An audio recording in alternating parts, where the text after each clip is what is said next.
Today we are really missing and remembering our dear His Holiness Bhakti Charu Swami Maharaj, who was a great instrument in shaping up this Word Holy Name festival. His kirtan was as sweet as his consciousness. So today we are seeking blessings from Bhakti Charu Maharaj, so we can be able to continue this Word Holy Name festival from Silver Jubilee year to Golden Jubilee to Platinum Jubilee and beyond. So please allow me to invite next presenter of day 1 of Word Holy Name Week Discourses series, His Grace Hare Krsna Prabhu. So allow me to speak a bit about Hare Krsna Prabhu. He is a famous personality in ISKCON. Prabhuji is a disciple of our founder Acharya, His Divine Grace, A.C. Bhaktivedanta Swami Srila Prabhupada. Hare Krsna Prabhu was born in England and then migrated to Australia in 1971. He got initiated by our founder Acharya, His Divine Grace, Swami Prabhupada, in 1972 in Sydney. And then Prabhu moved to Vrindavan, Krishna Balram temple, took the service as a young devotee, as temple commander there. And then Prabhu served Srila Prabhupada as his personal servant for a while. Then 1977, Srila Prabhupada made Hare Krsna Prabhu GBC for Australia, New Zealand, and Indonesia. And there Prabhuji served for 7 years, establishing many temples, many farm communities, couple of schools, few restaurants, and very importantly, Prabhuji was instrumental in opening Bhaktivedanta Book Trust in Australia and Indonesia. And Prabhu was known to carry his personal diary wherever he would travel with Srila Prabhupada, and he would take the notes. And later Prabhuji Hare Krsna Prabhu came up with a wonderful biography on Prabhupada, his transcendental diary. And Prabhuji served as publisher of Back to Godhead magazine also.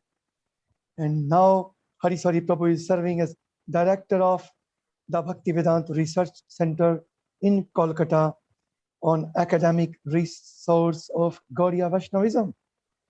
And Hare Krsna Prabhu is living in the world headquarter of ISKCON and the world headquarter of the Holy Name, Mayapur Dham ki jai. So Hare Krsna Prabhu ki jai. Welcome Hare Krsna Prabhu. We are delighted to have you here. Please enlighten us on the glories of the Holy Name today on Srila Prabhupada, what he speaks about in Kirtan. So over to you, Prabhuji. Hare Krishna, thank you very much for your introduction, Prabhu. This is the first time actually I've been engaged in the world as a presenter in the World Hari Nam Week. So I'm very happy to kick off with part of a seminar that I've been presenting over the last 15 or more years called Srila Prabhupada, the Living Bhagavatam. It's got different aspects according to the performance of devotional service. There's this one seminar on chanting, one on writing books, one on cleanliness, health, living in the Dham, etc. So there's about 9 different aspects that I cover.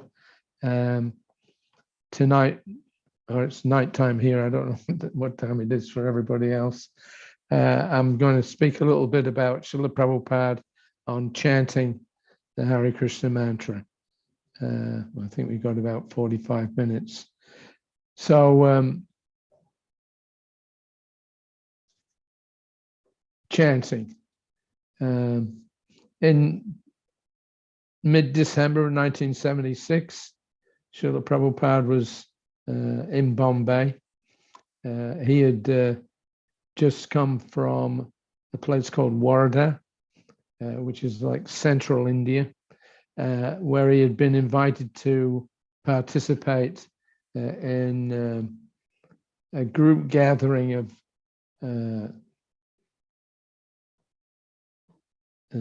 ex-followers of, or not ex-followers, but followers of M.K. Gandhi. They had started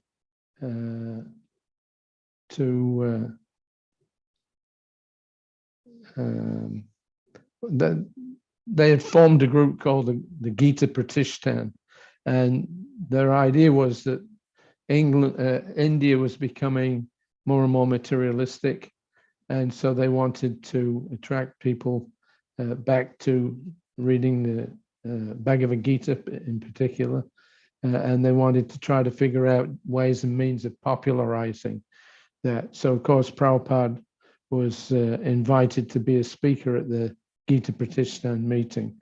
I won't go into all the details right now, but Prabhupada knew when he went there that the people that had been invited to speak, there was about 24 representatives of different spiritual groups. They had been invited by a gentleman called A𝖓𝖓𝖎𝖗𝖊𝖗𝖚y, who was a contemporary of Gandhi's, one of the few left. And they were supported by people like Rasamrita. Those of you that have been to India, you recognize that name, Bajaj, scooters, fans, all electrical kinds of things. So Srila Prabhupada was invited to be the main speaker. And he knew that practically 7% all the other participants were Mayavadis, and particularly in Gandhi's movement, they were very fond of giving different interpretations of the Bhagavad Gita. So Srila Prabhupada, after 2 days at the Gita Pratishthan meeting, he went up to Bombay. So on the 26th of 1976, December, Prabhupada was there in Bombay, and he was discussing about his movement. So he says, now this movement is started because on this principle, that why these rascals are speaking not in the parampara. This is the seed of starting this movement. I must start the movement. That is the impetus of this movement, that they must speak according to the parampara. And if someone allows them to speak otherwise, or someone has allowed them to speak otherwise, and therefore I wrote this book, Bhagavad Gita, as it is. Don't make interpretations. And by the grace of Krishna, it has become, to some extent, successful. So this is the impetus, that why they should talk nonsense. So that was one of Prabhupada's inner motivations, that the true meaning of Krishna's words in Bhagavad Gita was lost, and he wanted to rectify that somehow or another. So, as he says, that was his seed of starting this movement.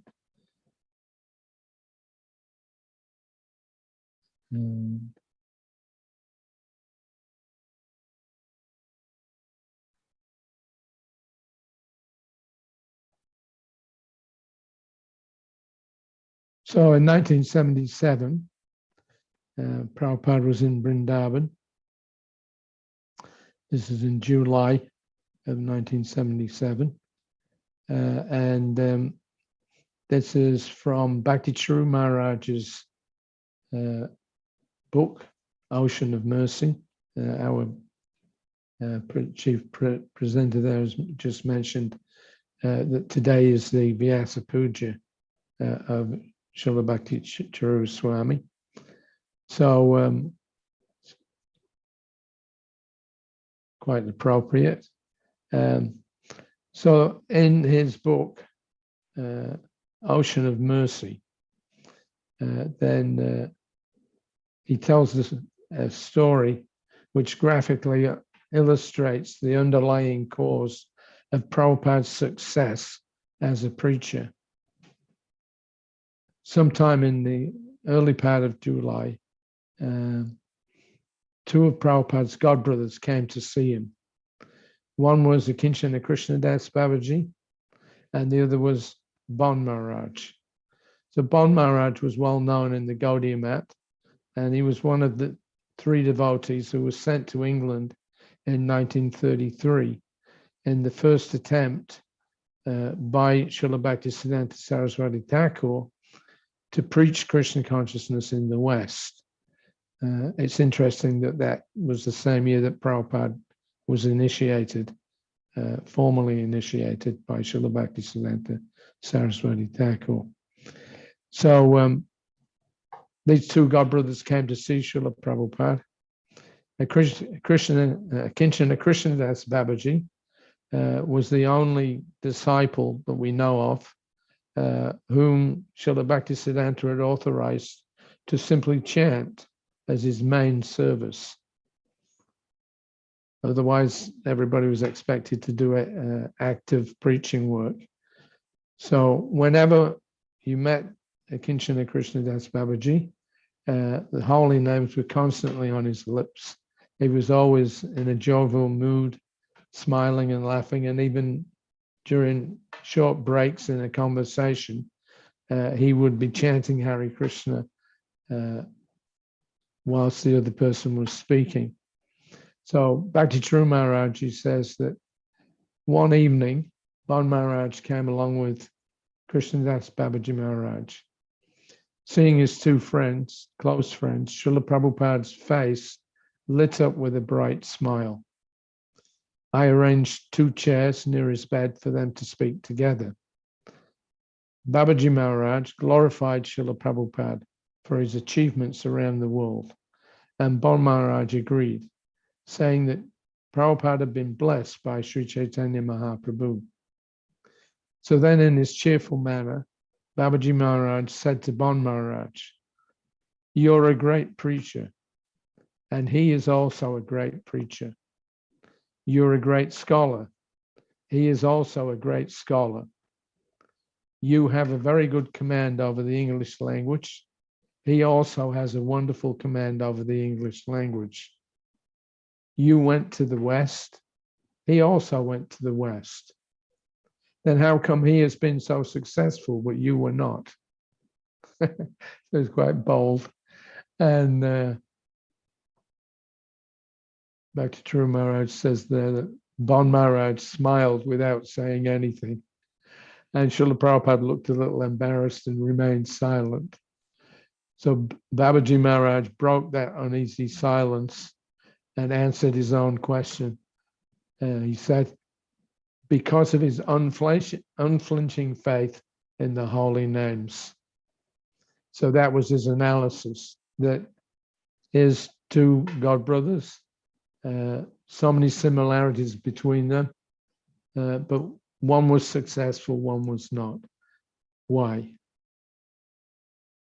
The answer was that because Prabhupada was fully surrendered in serving the holy name.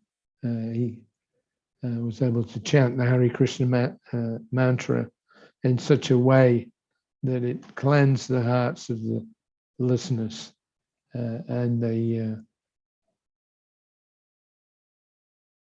So a year before that incident took place, in March 1976, Prabhupada had come to Mayapur, and on the 15th of March, he received his godbrother, Srila Sripad B.R. Sridhar Swami. When Prabhupada went to Mayapur, he would get in touch with his godbrother, Sridhar Maharaj, and either Sridhar Maharaj would come to see Prabhupada, or Prabhupada would go to Sridhar Maharaj's mat in Navadvip. So this particular year, 1976, Sridhar Maharaj came to Mayapur and spent half a day with Srila Prabhupada. Prabhupada sent his car to pick him up and bring him from Navadvip. So he stayed for most of the afternoon. He and Prabhupada took prasadam together on the veranda. This is on the Lotus building. And Prabhupada had him housed in the room right next to his own. Then after a light rest, they talked for most of the afternoon. So during their conversations, they exchanged reports on each other's preaching activities. So my habit at that time was that anybody that came to see Srila Prabhupada, I would always make sure that I was in the room with him, just in case Prabhupada needed anything. But I was also very keen to know what was going on. Prabhupada had given one of the first instructions Prabhupada gave me when I joined his party in late 1975 was that now your only business is to be with me 24 hours. So I took that as literally as I could, and I was always in Prabhupada's room. But when Sridhar Maharaj came to visit, because of the intimacy of their relationship, they were practically best friends. They preached together over so many years. So I thought that it'd be a little intrusive if I sat there in the room with just the two of them.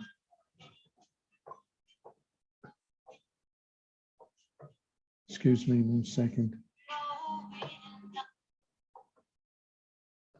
Sorry about that. So I thought it would be a bit intrusive, but I was really eager to know what they talked about. So after Sridhar Maharaj left, I went into Prabhupada's room, and Prabhupada was sitting smiling, and he told me that Sridhar Maharaj had told him that he regarded him as the real Acharya. Sridhar Maharaj had told him that Lord Chaitanya had given his prediction that the chanting of the holy name would go to every town and village. But he and his godbrothers had not taken this statement literally.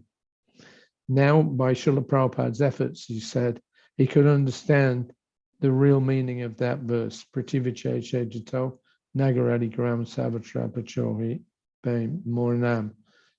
So Sridhar Maharaj very much appreciated what Prabhupada was doing. And as he said, he and his godbrothers, they actually took that idea of every town and village around the world. They thought that was something like a poetic composition to glorify the holy name, but they never actually thought that it could be taken seriously. Now, in 1932 or 33, when Prabhupada was living in Allahabad, he used to meet regularly at the temple there with Dr. A𝖓𝖓𝖎𝖗y ACBSP. He was a younger disciple of Bhaktisiddhanta Saraswati Thakur. He was a student, and he was a good friend of Srila Prabhupada. So one time, he told me that one time he went to the temple. He was feeling some kind of flu or something was out of sorts. So when Prabhupada saw him, he told him, he said, "Oh, I can give you a tonic which will cure that disease." So Dr. Kapuri thanked him. He said, "Thank you very much. I accept your offer of your tonic, but I want that tonic that you're taking." So Prabhupada smiled and he asked him, "But what is that?" And then Dr. Kapoor told him, he said, "The tonic that gives you love of Godhead." So Prabhupada laughed. He said, "Well, I don't have that tonic," but he said,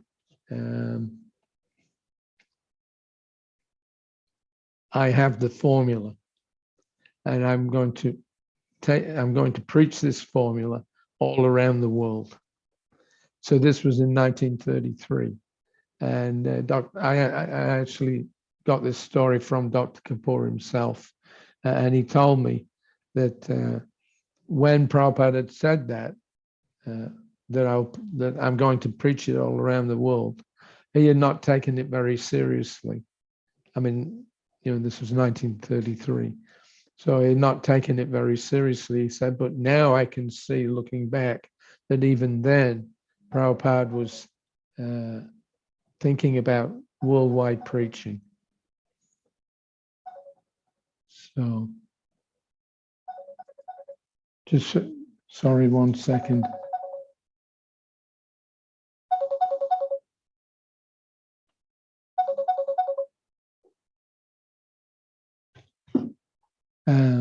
All right. So one other reference to, excuse me, I'm sorry about this.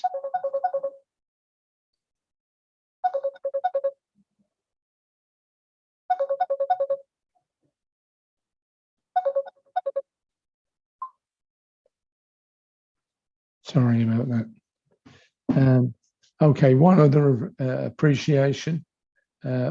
This was from Bon Maharaj. Keeps going.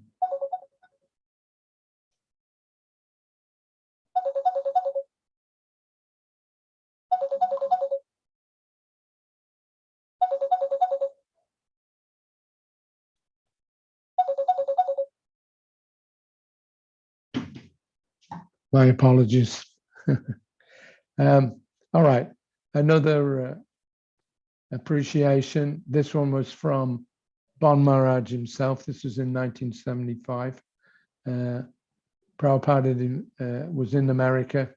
Bon Maharaj was also on some kind of a tour or visit in America, and Prabhupada wanted to invite him to come with him and visit some of the ISKCON centers and attend several of the Rath Yatras that were going on that summer. So Prabhupada, he told him that I thought that I would take you with me to all these places, and surely you will appreciate my humble attempts. So he says, I thank you very much for your appreciation, that you have done a wonderful job in this country. Sridhar Sripad Maharaj also appreciated my service. He said that Chaitanya Mahaprabhu's prediction, Prativache Jaito Nagaradi Gram, Savatra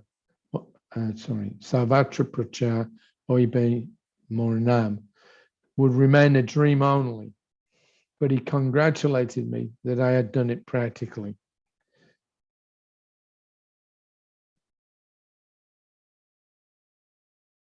So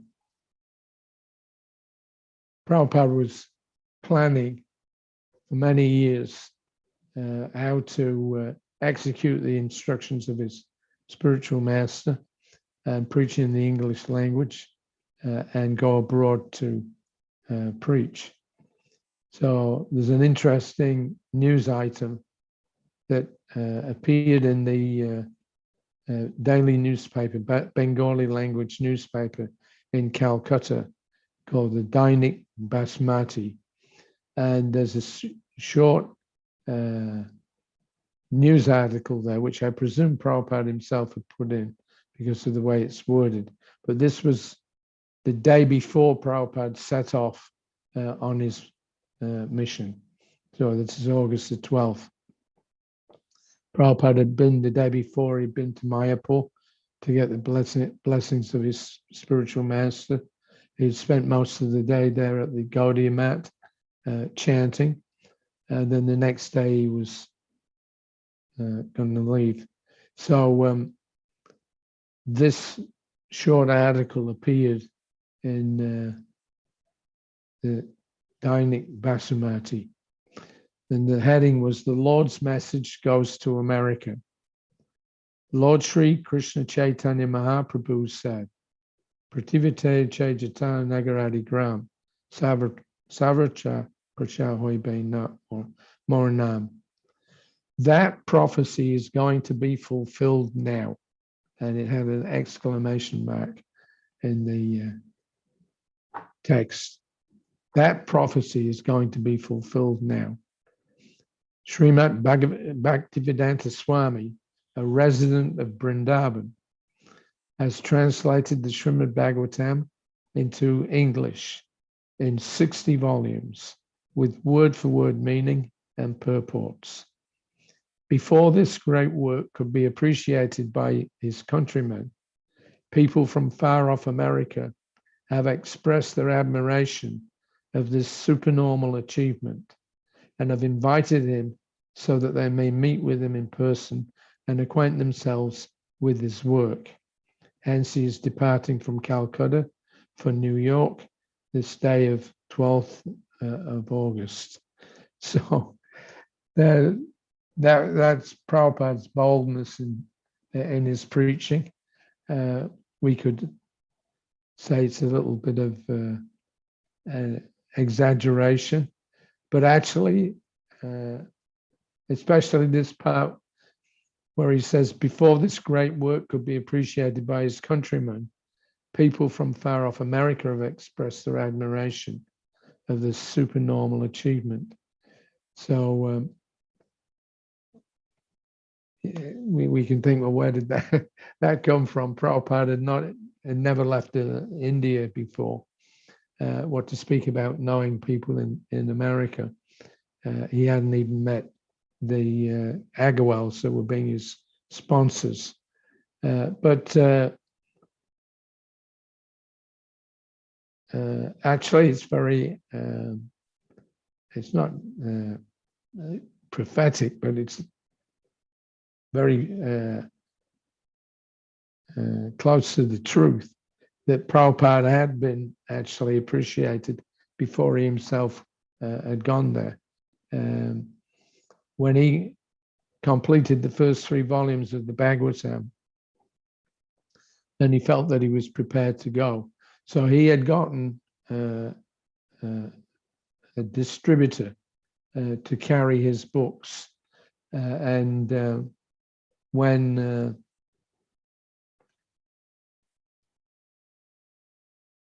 this distributor, he had actually gone to the American embassy in Delhi, and he had got an order for 17 sets of Prabhupada's first canto.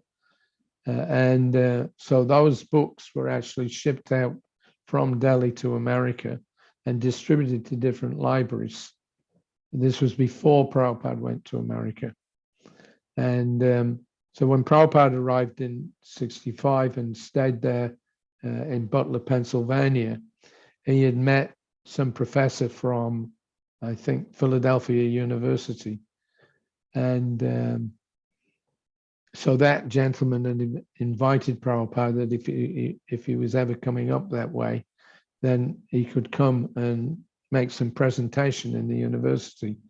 So after 3 or 4 weeks of Prabhupada being in Butler, then he decided to go and try his luck, so to speak, in New York.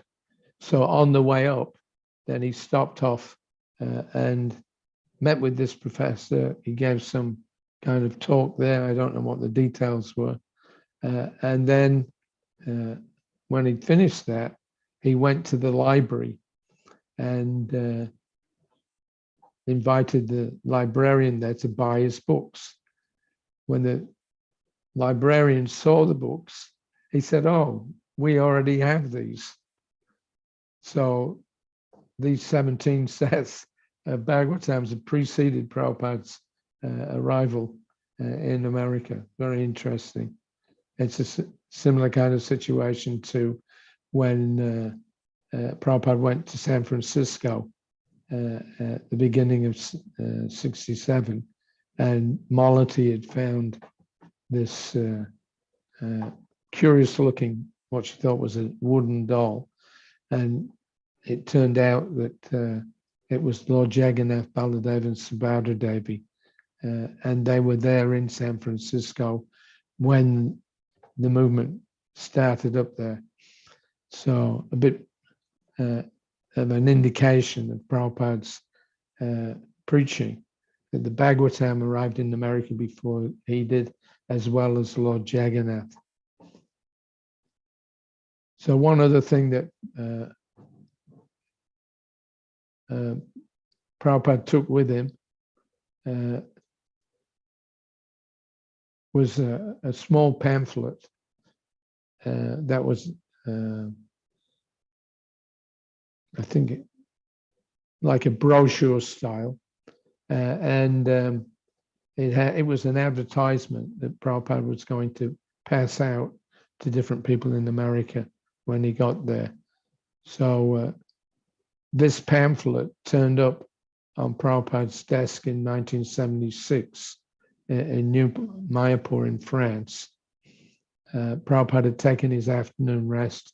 Somebody had come into his room and left a copy of this original advertising brochure on Prabhupada's desk. So when he got up and sat down, I brought it to his attention. So Prabhupada told me, all right, read it. He was very curious to see it. And he asked me to read it to him.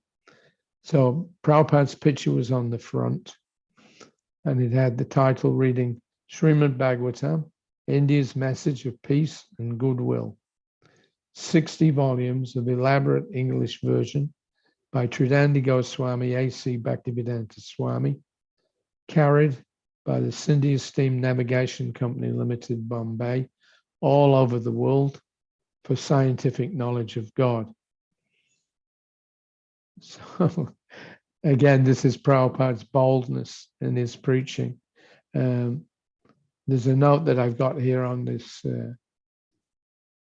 60 volumes of elaborate English version. Of course, he only had 3 at the time, and that had taken him about 4 years to complete the first canto, from about 1960 to 64, the end of 64. So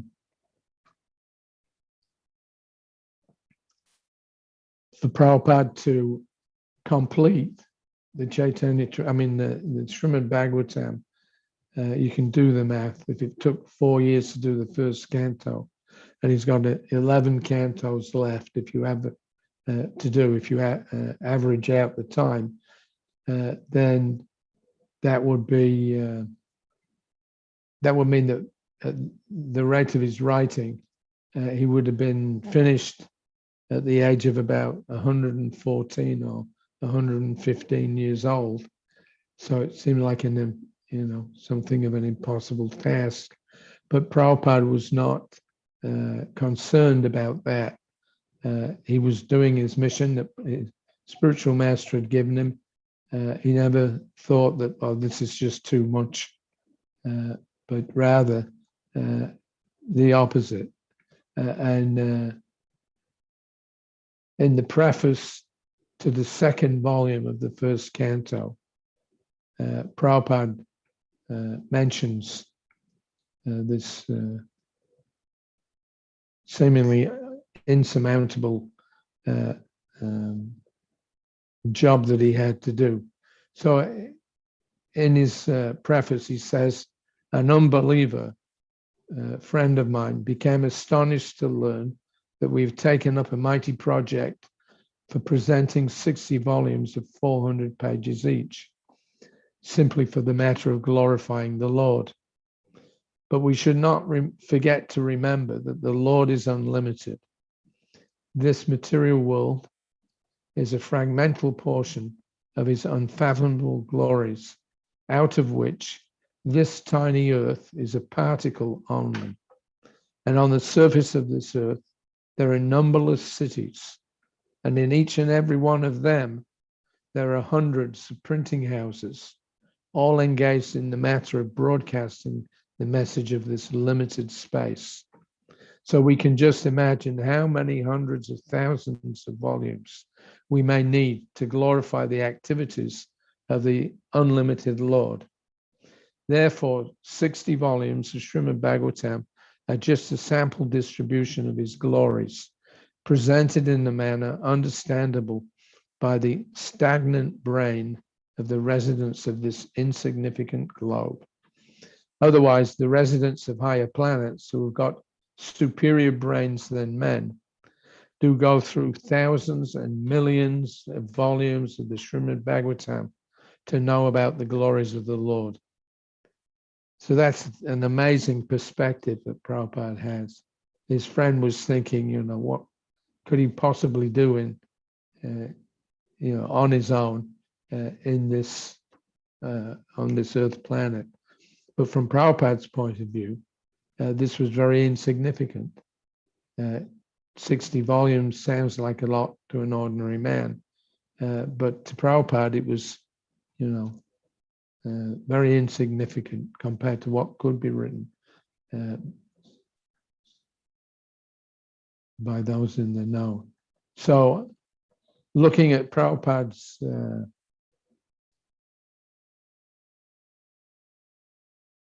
brochure here, there's some significant points that can be made. Prabhupada starts off Srimad Bhagavatam, India's message of peace and goodwill.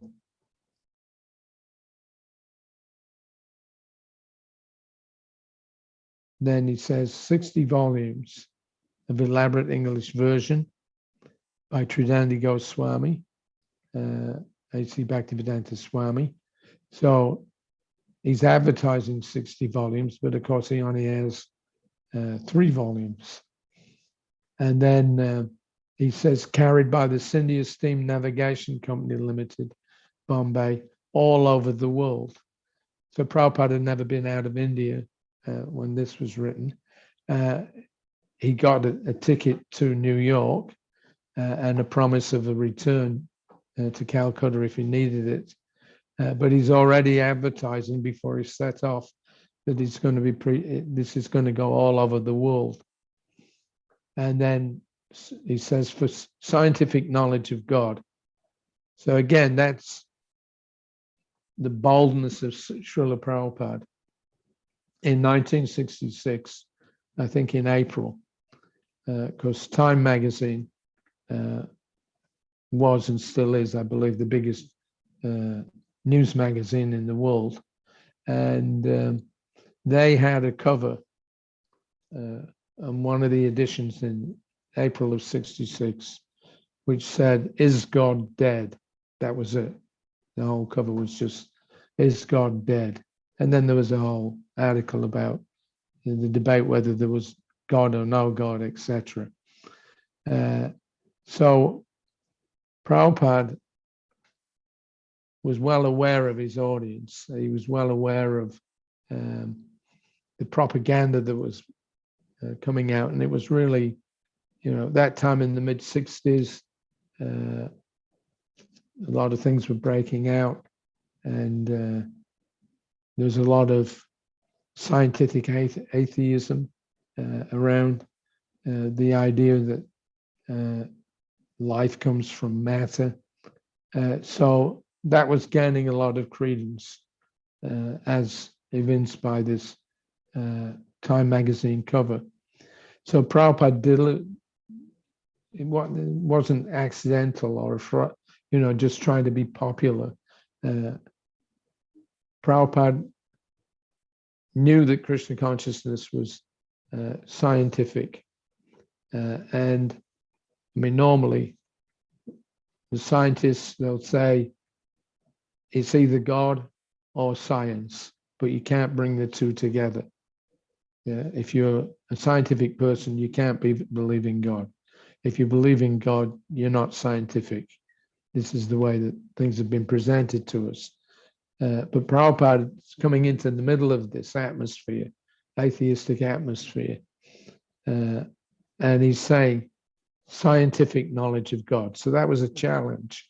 It's not just, you know, to say some way of popularizing or getting people's attention. He was right from the get-go determined to show what real science is and expose the false scientists. So in the rest of the brochure there, Prabhupada goes on to say the sufferings of the entire human society can at once be brought under control simply by individual practice of Bhakti Yoga, a simple and easy process of chanting the holy name of God. Every country, every nation, and every community throughout the world has some conception of the holy name of God. And as such, either the Hindus or the Mohammedans or the Christians, everyone can easily chant the holy name of God in a meditative mood. And that will bring about the required peace and goodwill in the present problematic human society. Any inquiry in this connection will be gladly answered by Sri Swamiji. The Hindus generally chant the holy name of God in 16 chain of transcendental sound composed of 32 alphabets as Hare Krsna, Krishna Krishna, Hare Hare, Hare Rama, Rama Rama, Hare Hare. The Vedic literatures like the Upanishads and Puranas recommend chanting of the above-mentioned 16 holy names at a stretch. And Lord Sri Chaitanya also, whose cult of chanting the holy name of God gave special importance on these transcendental sounds. In this age of Kali, or the age of hate, hypocrisy, corruption, and quarrel, the only remedial measure is that every man should chant the holy name of the Lord both individually and collectively. And then it went on to give the English translations of the 8 prayers written by Lord Chaitanya in glorification of the holy name. And it ended with some highly complimentary reviews of Prabhupada's translation of the Srimad Bhagavatam.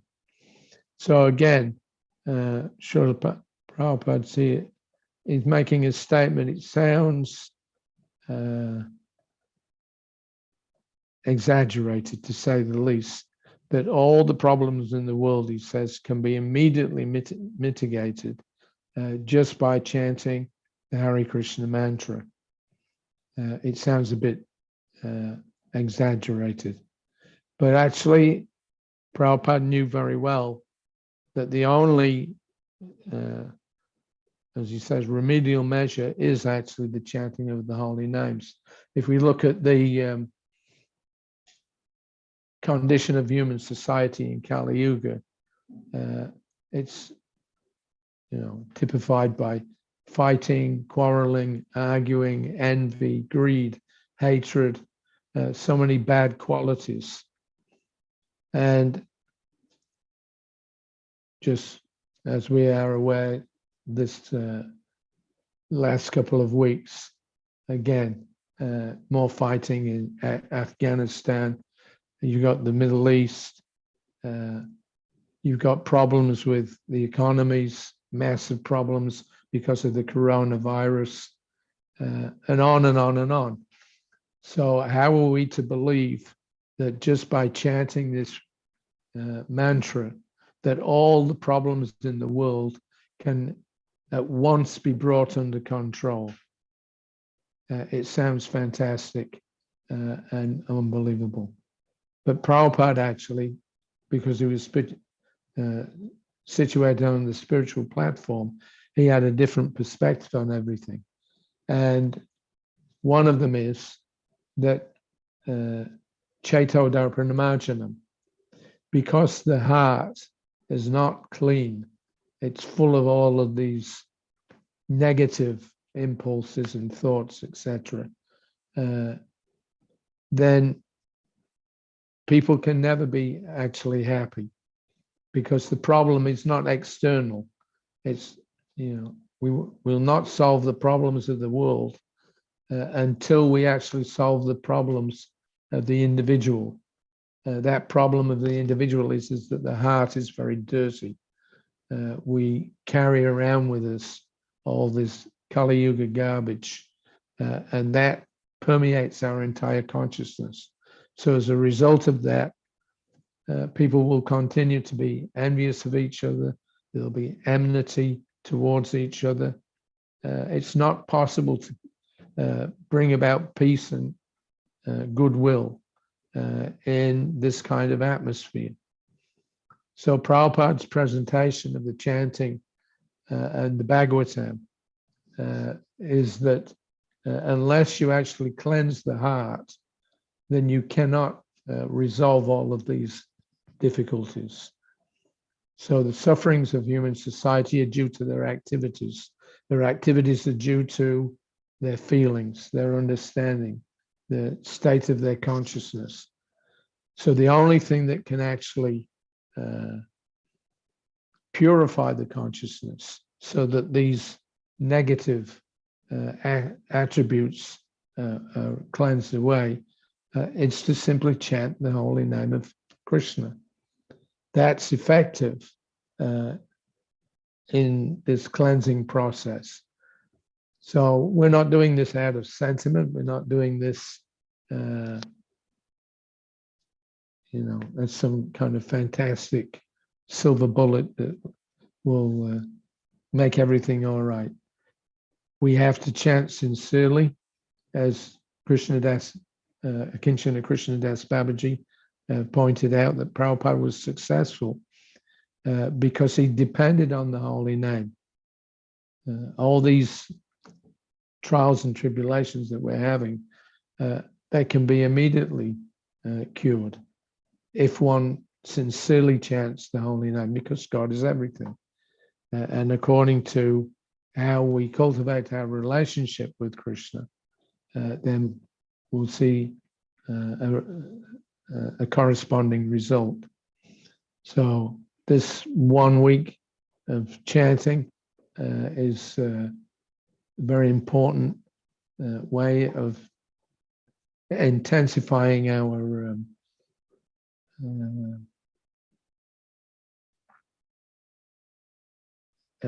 attachment for the holy name, our concentration on it. It's what Prabhupada used to call churning the milk. So we're not doing this out of some sentiment.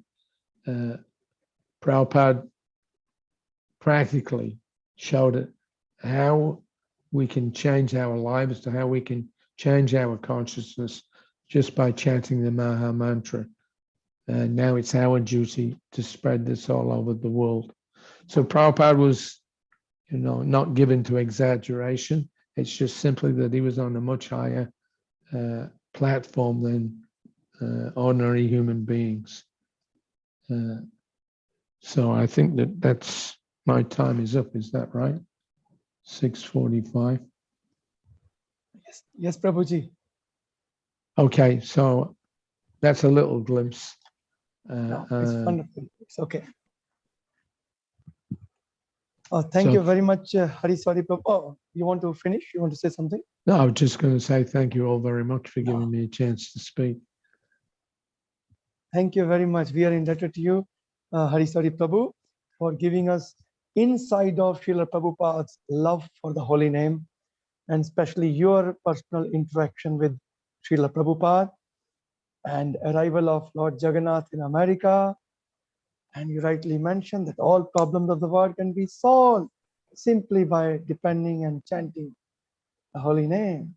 Thank you very much, His Grace Hari Swami Prabhu, Krishna. for your time and wonderful discourse. And we look Hare forward to Krishna. hear more from you. Hare Krishna, Prabhu. Hare Krishna. Jai. Now let's move on.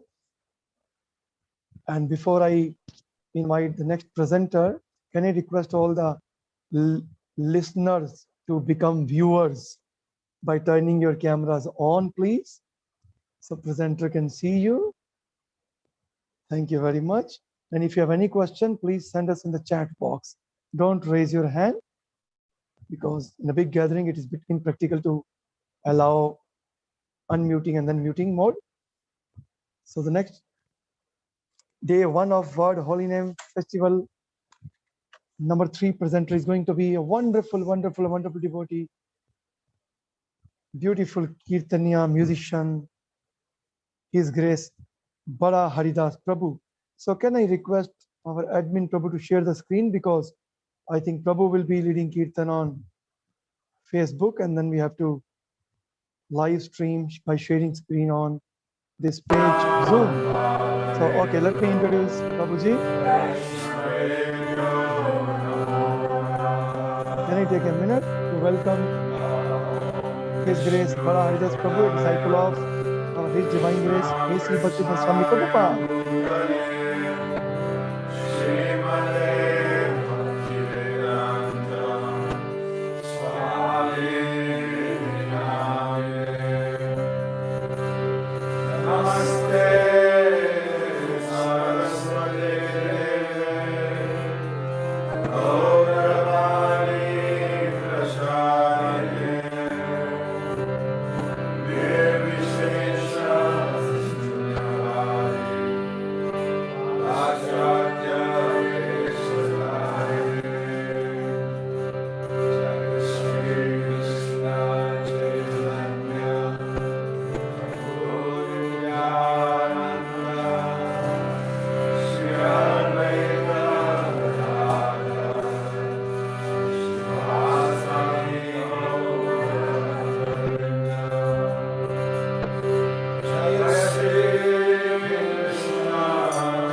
Das Prabhu. I didn't get a chance.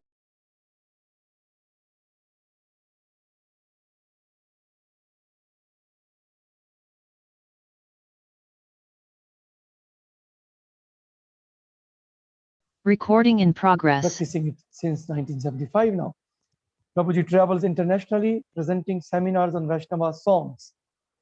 He has produced many albums on Kirtan, earned his degree from the University of Southern California in music composition. Prabhuji is very humble. He's sending me messages that don't introduce me. So, but Prabhu was professional musician.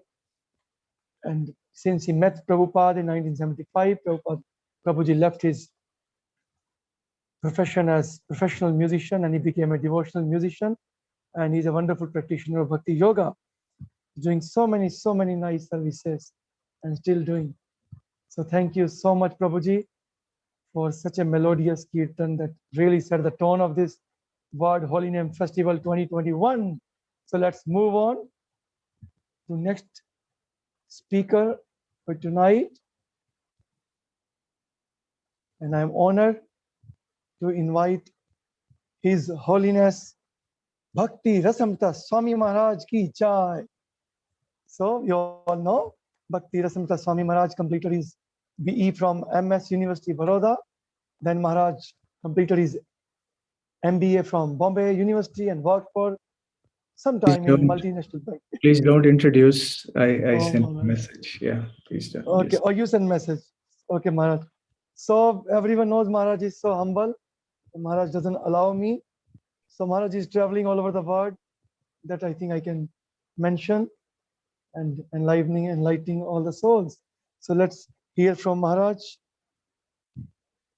tonight for next 45 minutes on Lord Chaitanya's Kirtan in Shrivas Angan. So over to Maharaj. Would you like me to start with Jai Radha Madhava? Yes, please, Maharaj.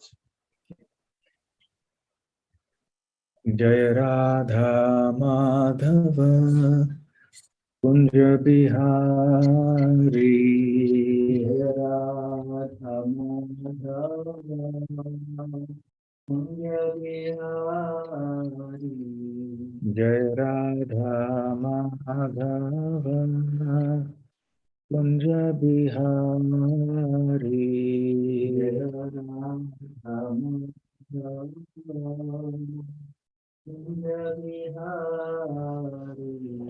Jai Gopi Jana Vallabha Girivaradhari Gopi Jana Vallabha Girivaradhari Jaya Gopi Jana Vallabha Girivaradhari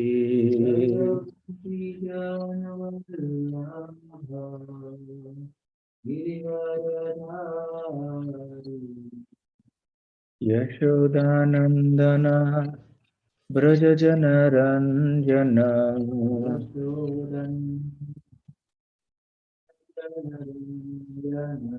Yashodanandana Brajajana Ranjana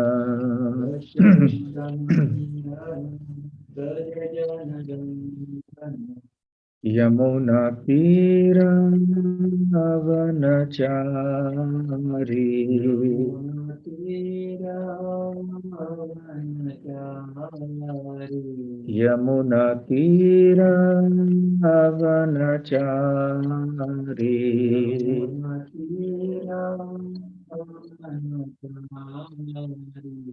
Jaya Radha Madhava Kunj Bihari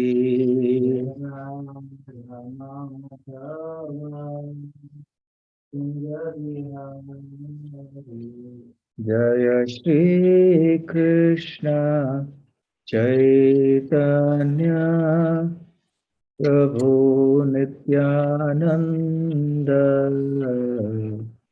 Shri Advaita Gadadhar Sivasadi Gaura Bhakta Vrinda Shri Krishna Chaitanya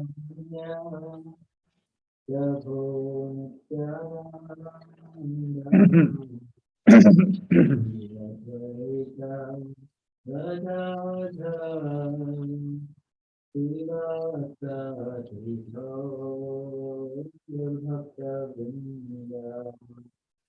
Hare Krishna, Krishna Krishna, Hare Hare, Hare Rama, Rama Rama, Hare Hare,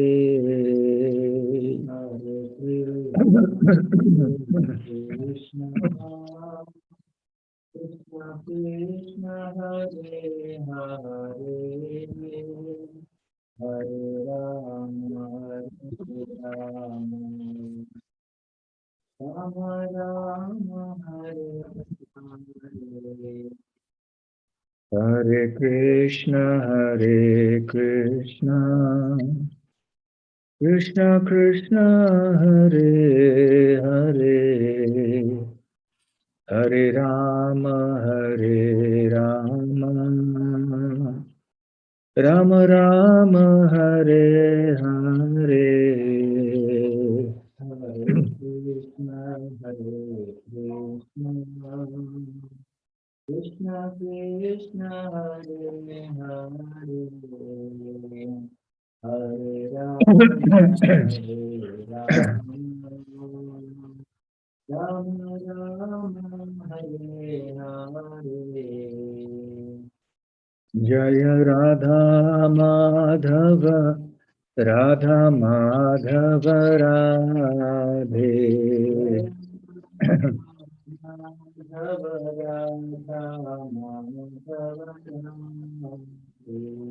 Jaya Panchatattva Jaya Panchatattva Jaya Panchatattva Jaya Panchatattva Jaya Panchatattva Jaya Panchatattva Jaya Panchatattva Jaya Panchatattva Jaya Jaya Prabhupada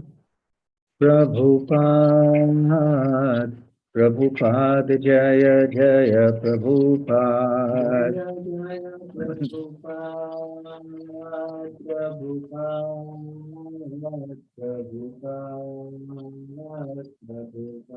Nitai Gaura Hari Bol Hari Bol Hari Bol Nitai Gaura Hari Bol Hari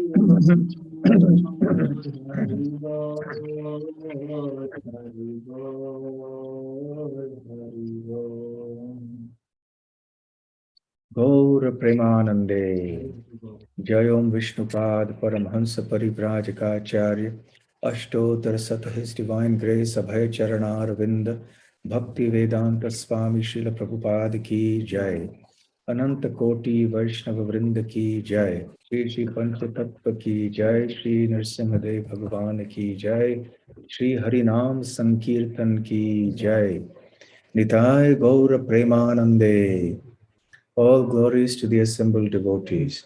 All glories to the assembled devotees. All glories to the assembled devotees. All glories, all glories, all glories to Sri Guru and Gauranga. Timirandhasya jnananjana shalakaya chakshurunmilitam yenapitam yena bhutale swayam rupa kada mahyam dadati svapadantikam Vandeham Shri Guru Shri Yutapadak Sahagana Raghunathanvitam Tam Sajivam Sadvaitam Savadhutam Parijana Sahitam Krishna Chaitanya Devam Shri Radha Krishna Padan Sahagana Lalita Shri Vishakhanvitamscha Nama Om Vishnu Padaya Krishna Preshthaya Bhutale Srimate Bhakti Vedanta Swamin Niti Namine Namaste Saraswate Deve Gauravani Pracharine Nirvishesha Shunyavadi Paschatya Deshavacha Patitanam Pavanebhyo Vaishnavebhyo Namo Namaha Jai Shri Krishna Chaitanya Prabhu Nityananda Shri Advaita Gadadhara Shivasadi Gaur Bhakta Vrinda Hare Krishna Krishna Krishna Hare Hare Hare Rama Rama Rama Hare Hare Hare Krishna. I'm very happy that I have an opportunity to participate in the World Holy Name Festival in this small way by giving a small talk. And I'm sure that it has been a very blissful time for everybody who has participated both in the kirtans as well as in the kathas that have been organized.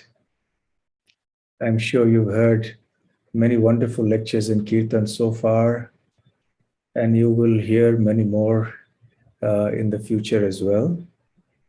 The topic that was given to me to speak on was Sri Chaitanya Mahaprabhu's kirtan in Srivas Angan. Angan means the courtyard. So Srivas Thakur, of course, as we all know, is one of the Panchatattva, one of the 5 elements of the absolute truth as described in the Chaitanya Charitamrita. He is a very important, was much older than Mahaprabhu, a father-like figure. He was a grihastha, and at the same time, he was an exalted, pure devotee of the Lord. In the Panchatattva, as Giriraj Goswami's mentioned, means that of the Krishna, the Supreme Personality of Godhead, has manifested himself in a 5 absolute truth. Krishna has manifested in 5.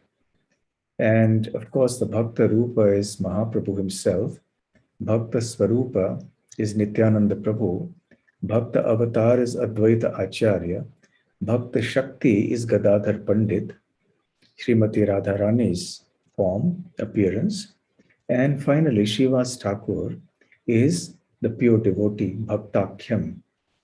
And he is actually an incarnation of Narad Muni. So Narad Muni, as we all know, has a very important role to play in Krishna's pastimes in Vraja and also elsewhere. So this is Srivas Thakur, and Narad Muni has now come to participate in Gaur Leela. In the Gaur Ganudesh Deepika, it is mentioned, apart from the fact that Srivas Thakur is Narad Muni, that his brother Ramai Pandit was Parvat Muni in Krishna Leela. And Srivas Pandit's wife, Malini Devi, was actually in Goloka Leela, Ambika, who is Krishna's wet nurse. And in Goloka Leela, Ambika's sister is Kilimbika.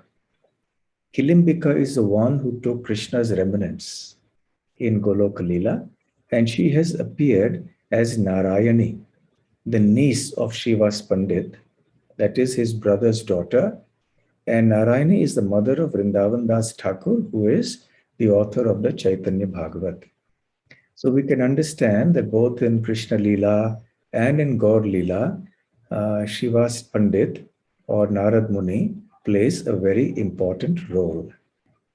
So we see that when Pandit exhibited.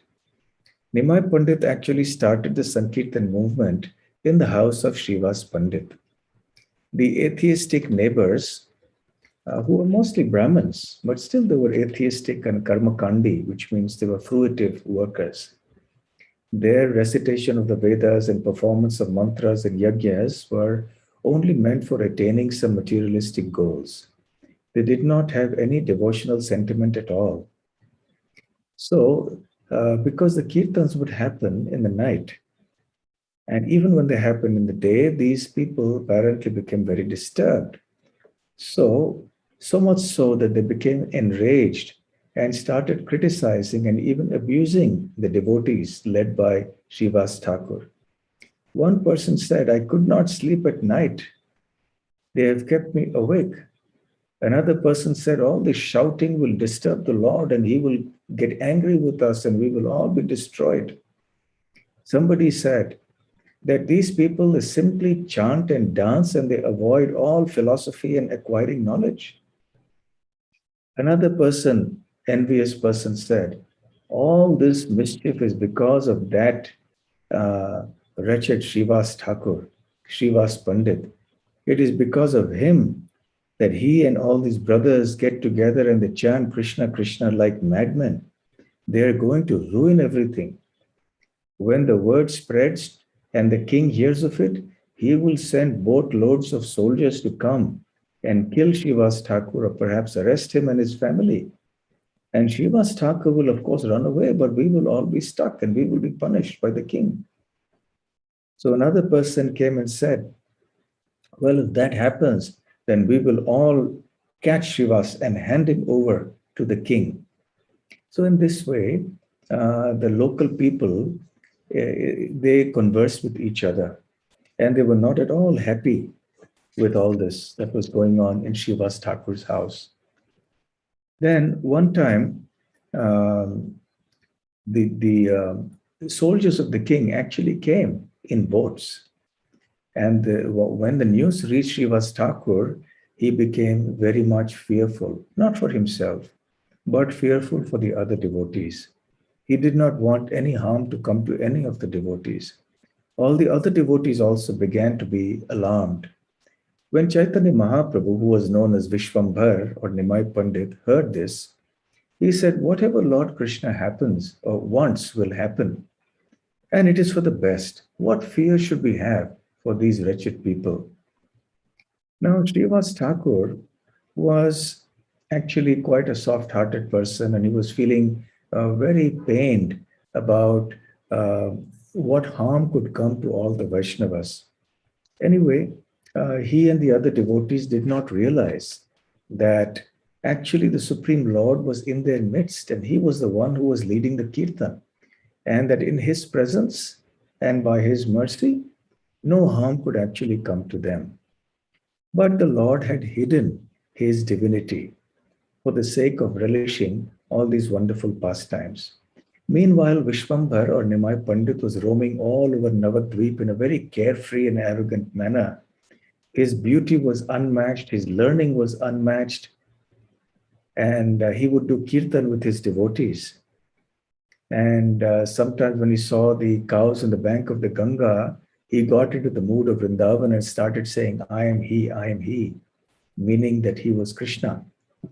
And in that mood, he stormed into Srivas Pandit's house and kicked open the door of the puja room where Srivas Thakur was worshipping Lord Nrsimhadev.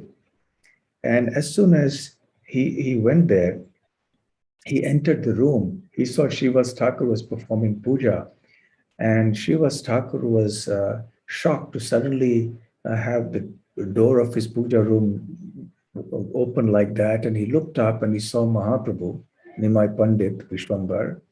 And at that time, Vishwambhar manifested his four-armed Narayan form, bearing the conch, the disc, the lotus, and the mace. Srivas Thakur was dumbfounded. He could not say anything. And at that time, the Lord told him, "Who are you worshipping?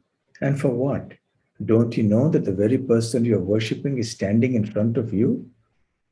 And in his presence, what harm can this happen? I have come here because you and Advaita Acharya have petitioned me to come. I have come here to protect the pious and to destroy the miscreants. So there is no need to worry. Simply go on worshipping me. So Srivas Thakur's eyes were filled with tears, and in his great ecstasy, he stood up and tried to offer many prayers to Sri Chaitanya Mahaprabhu. And then Mahaprabhu told him, please call your family members. When Srivas Thakur had emerged from his ecstatic trance, he called the family members, and Mahaprabhu showered his mercy upon all of them. And then Srivas Thakur was still looking at the Lord, gazing in great devotion. And Mahaprabhu told him, are you still afraid of the soldiers of the king coming here? Understand that I am the super soul in everybody's heart. Without my permission, the king cannot do any harm to anybody.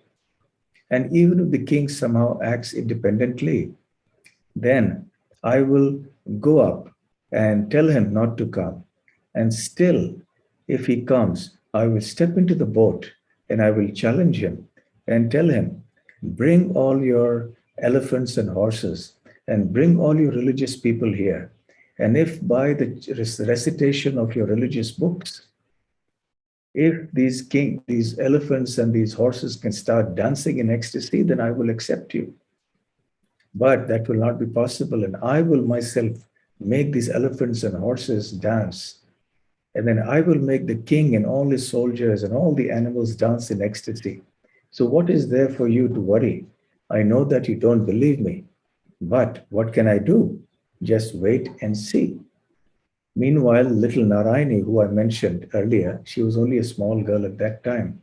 Mahaprabhu touched his hand to her head and said, chant Krishna. And in great ecstasy, that girl began to chant, and tears flowed from her eyes. The symptoms of ecstasy also manifested in her person. So smiling, then the Lord asked Srivas, are you now convinced that there is absolutely no danger to all the devotees? In this way, Sri Chaitanya Mahaprabhu protected the devotees who were participating in the kirtan in Srivas's house. So as time went on, of course, many other pastimes happened. Srila Vrindavan Das Thakur in the Chaitanya Bhagavat has described or mentioned the occasion when Sri Chaitanya Mahaprabhu actually inaugurated the Sankirtan in the house of Srivas Thakur. And he says, Shri Vasare Prabhu Kirtana Vidhana Nitya Arambhila Prabhu Jagatera Prana Punyavanta Srivasangane Shubharambha Uthila Kirtane Dhvani Gopala Govinda. So he said, Shri Vasare Prabhu Kirtana Vidhana. Shri Vasara or Hari Vasara, Vasara means a day. Shri here refers to the Lord. So Hari Vasara or Shri Vasara refers to the day of Ekadashi. So Prabhu Kirtana Vidhana. Vidhan means a rule. So there is a rule in the scriptures that on every Ekadashi one should have Harinam Sankirtan. So therefore, on that particular day, one Ekadashi, Nitya Arambhila Prabhu Jagatera Prana, that Prabhu, that Chaitanya Mahaprabhu, who is the life of the entire world, he began his dancing and singing. And where did he begin that? Punyavanta Srivas Angane Shubharambha. So the Shubharambha or the auspicious beginning of that happened in the Angan or the courtyard or the house of Srivas, who was Punyavanta, the greatly pious Srivas. So this is where Chaitanya Mahaprabhu began his Sankirtan movement, his chanting and dancing. And how did they do Sankirtan? Uthila Kirtana Dhvani Gopala Govinda. So they were chanting the holy names of Govinda and Gopal. So in this way, the kirtan used to go on. The doors used to be closed by the Lord's order. because the Lord did not want any atheistic person or a faithless person to come into the kirtan. He only wanted the totally devoted, surrendered, and faithful souls to participate in this special form of kirtan. When Mahaprabhu would go out into the streets, naturally everybody would participate. And many others, even if they didn't participate, would freely witness these pastimes. But for these nocturnal kirtan pastimes in Srivas Thakur's home, it was a very private affair, meant only for the confidential devotees. So anyway, the kirtan went on. Mahaprabhu was very clear that nobody who's unauthorized should come in. One time during the kirtan, Mahaprabhu took all the shaligram shilas that were there in Srivas Thakur's puja room.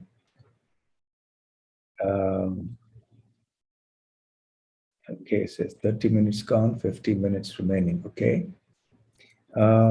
So he took the shaligram shilas and he placed them on his lap and he went and sat on the altar of the Lord and he revealed his divine form. On another occasion, he performed what is famously known amongst the devotee community as the Mahaprakash Leela, where he exhibited his divine form so that everybody could see him, and all the devotees approached him and he fulfilled all their desires. It went on for 21 continuous hours. So therefore it is called a A𝖓𝖓𝖐𝖓𝖐 Leela or A𝖓𝖓𝖓𝖐𝑎𝑏hava. That bhava or mood he maintained for 21 hours. Prahar is 3 hours. Sat refers to 7. So 7 times 3, 21. So in this way, Srivas Thakur's house was fortunate enough to witness all these wonderful pastimes. So afterwards, as the pastimes went on, one day, Srivas Thakur's mother came in secretly into the place where the kirtan was being held, and she hid herself somewhere. And Mahaprabhu was dancing, and he said, I don't feel the joy of dancing as I used to every day. Something is wrong. Maybe some unauthorized person has entered here. So Srivas Thakur became very afraid, and he started looking here and there, and finally he found his mother-in-law who was hiding. And he, in great anger, he took her outside. And so Mahaprabhu was actually so strict. He didn't want any unauthorized person coming in. On another occasion, Srivas Thakur had personally let inside one devotee, or not a devotee, actually, he was favorable, yes, but he was a brahmachari. And he drank only milk. He didn't eat any solid food like grains or fruits or anything. He only had milk, and he was very austere. So somehow or the other, because this person had petitioned Srivas Thakur, who was very kind, he allowed him inside, and he was hiding in one place and watching and hearing these kirtans. Mahaprabhu again said, there is something wrong. I do not know why I'm not feeling that happiness again. So then the devotee started searching, and Srivas Thakur actually himself confessed. He said, actually, my Lord, I have invited this young brahmachari because he is very austere and he drinks only milk. And Mahaprabhu admonished him and said that actually one cannot obtain devotion to Krishna only by drinking milk.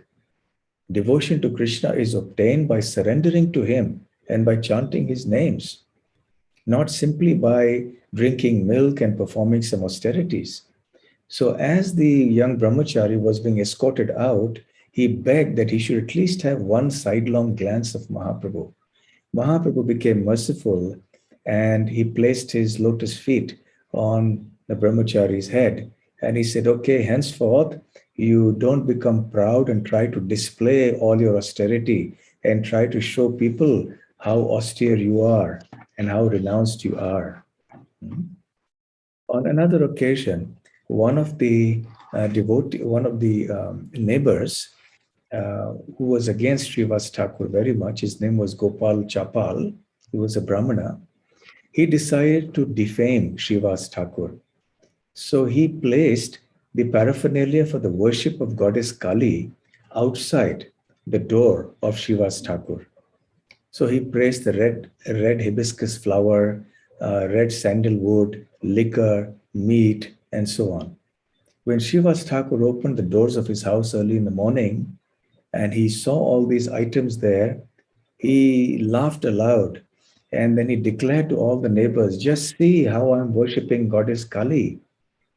And the pious-minded neighbors in the neighbors, they came forward and quickly cleaned up everything and they washed the whole place with cow dung.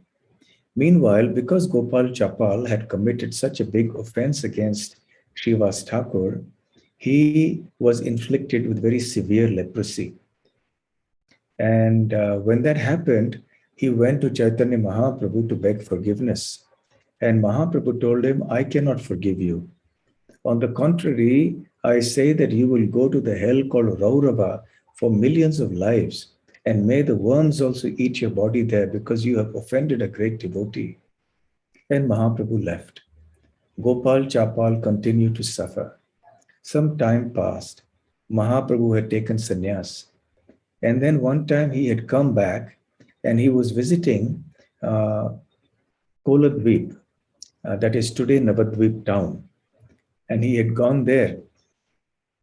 And at that place, he met Gopal Chapal came to meet him. And that is known as Aparadha Bhanjana Sthan, because offenses get forgiven at that place. So there are other pastimes related to that place, which we don't have time to talk today. So once again, when he met Mahaprabhu and begged forgiveness, Mahaprabhu said, the only person who can forgive you is Shiva's Thakur. And then Gopal Chapal approached Shiva's Thakur, and then Shiva's Thakur happily forgave him, and Gopal Chapal once again could lead a normal life. He became a devotee of Sri Chaitanya Mahaprabhu. Of course, the famous pastime of the Qazi, the Muslim cleric who was in charge of that region on behalf of the Muslim Nawab, is well known to everybody. One time the Chand Qazi was passing by Shiva's Thakur's house and he heard the sound of the kirtan. In great anger, he went inside and he broke the mridanga and had a few of the devotees assaulted and threatened them that if this happens another time, there will be much more damage that will be done.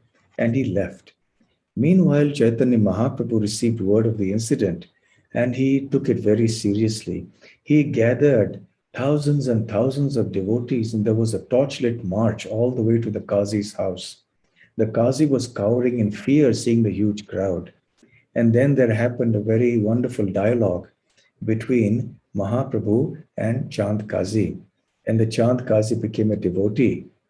So that wonderful transformation is also connected to Shiva's Thakur's, the kirtan that happened in Shiva's Thakur's house.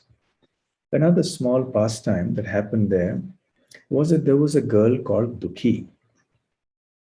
Now, Dukhi was a young girl who used to do the service of bringing water from the Ganga in pots so that Mahaprabhu could take his bath.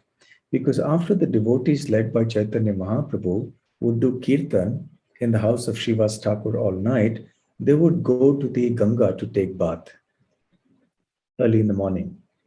And sometimes the bath water would be collected.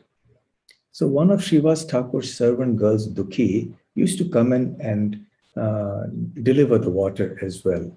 She would watch sometimes Mahaprabhu's ecstatic dancing with tears in her eyes. So one day Mahaprabhu observed her devotion and was very pleased with her. And so he changed her name from Dukhi to Sukhi. Dukhi means one who is sad, and Sukhi means one who is very happy. So from that day on, this girl's life was filled with transcendental ecstasy. On another occasion, something very extraordinary happened. Shiva's Thakur's only son, and he was in the inner chambers. He was not part of the Sankirtan. He left his body. He passed away. And the ladies in the house and the other relatives began to wail in great sorrow. Srivas Thakur rushed inside to see what the commotion was about. And when he heard the news, he immediately began to scold his family members and said that, do not cry like this, do not lament. Here we have Sri Chaitanya Mahaprabhu, the Supreme Lord, who is here, who is dancing and doing kirtan in our own house. And all this loud wailing and sobbing is going to disturb the kirtan. So after that rebuke, somehow the family members kept quiet. But Srivas Thakur quietly came back and continued to participate in the kirtan. The night passed, and early in the morning or towards the end of the night, Mahaprabhu said, something is bothering me. Some tragedy has happened in Srivas Thakur's house. Is that so? So then the devotees informed him that Srivas Thakur's son had died. And then Mahaprabhu said, why wasn't I informed about this incident? So Srivas Thakur came forward and said, my dear Lord, I did not want to disturb the kirtan that was going on. And I did not want to disturb your mood. So Mahaprabhu was stunned. He said, how could I ever abandon devotees who love me to this extent? And Mahaprabhu actually started crying, tears of ecstasy and gratitude. And then what did he do? He went inside the house and he sat down beside the child's body and brought him back to consciousness. And he said, my dear child, why do you want to leave the house of such a great devotee as Srivas? So the child actually, who had been brought back to consciousness, sat up and started speaking. Now we have heard similar incidents in the Srimad Bhagavatam with Chitraketu's son and so on. There are such incidents that have happened. So the child said, the few days that I was destined to spend by my karma in Srivas Thakur's house are over, and now I have to go. So by following your wishes, I am required to be elsewhere. So I am a living being without any independence. So please shower your mercy on me so that I may follow your instructions and please you. So when the family members saw this most astonishing incident, they immediately gave up their sorrow and began to worship Sri Chaitanya Mahaprabhu. You know, when a small child, especially one who has been brought back to life, speaks such philosophy, immediately everyone is very shaken up and they then come to spiritual consciousness. So all this, the family members of Srivas Thakur, they forgot their distress and they began to worship Mahaprabhu. And Chaitanya Mahaprabhu told Srivas Thakur, from today onwards, myself and Nityananda will be your sons. So you will not feel the lack of your child. Consider me and Nityananda as your children now, as your sons. In this way, Mahaprabhu showered his mercy upon Srivas Thakur. In this way, Srivas Angan, and I'm sure many of you have been to the place whenever you visit Mayapur, this is a compulsory place to visit for all devotees. I'm sure you've all visited that Srivas Angan, where Mahaprabhu used to perform the pastimes of Sankirtan in the house of Srivas Thakur with all the confidential devotees. So we have now come to the end of our time. So let us all glorify Srivas Thakur by saying Srivas Thakur ki jai, Shri Panchatattva ki jai, Shri Gauranga Mahaprabhu ki jai, Shri Harinam Sankirtan ki jai, Srila Prabhupada ki jai, Gaur Premanande Hari Bol. His Holiness Bhakti Rasamrita Swami Maharaj ki jai. Thank you very much, Maharaj, for kindly accepting this invitation and enlightening us. We are indebted to you for this wonderful session, Maharaj. Thank you so much. So, Srila Prabhupada ki jai. Word Hare- Holy Name, Hare Krishna Maharaj. Word Holy Name Festival 2021 ki jai. Jai. So far, so good. Day one is rocking everyone today. And we are coming to the last presentation of day one of Word Holy Name Festival which started 25 years ago as World Holy Name Day. Then it became World Holy Name Week. Now, by the demand of all the Vaishnavas and Vaishnavis globally, it has become one of the most successful annual global ISKCON event known as World Holy Name Festival. So, we have another wonderful Maharaj about to join us. I'm just looking if I can find our respectable speaker on my screen. So I think soon our next speaker will be joining us. So after this presentation, we'll conclude at 9 p.m. sharp. And let me utilize this time to let you know that this is just the beginning. And we will have more and more nectar on day 2 and onwards. So tomorrow, day 2 of our Holy Name Festival 2021 will be blessed by the following speakers. So stay excited, stay tuned with us tomorrow also. At same time, Indian Standard Time, 5 p.m. tomorrow, join us. And we will have Madhavananda Prabhu. We will have Moksh, Lakshmi Mataji and Parshuram Prabhu. We will have Chaitanya Charan Prabhu tomorrow. Then we will have Shri Krishna Chaitanya Swami Maharaj. And then 5th speaker of day 2 will be A𝖓𝖓𝖐𝖆𝖐𝖵 Prabhu. So day 2 is not going to be less excited than day 1, and devotee will be enthusiastic day by day. So I don't think I can see our next speaker.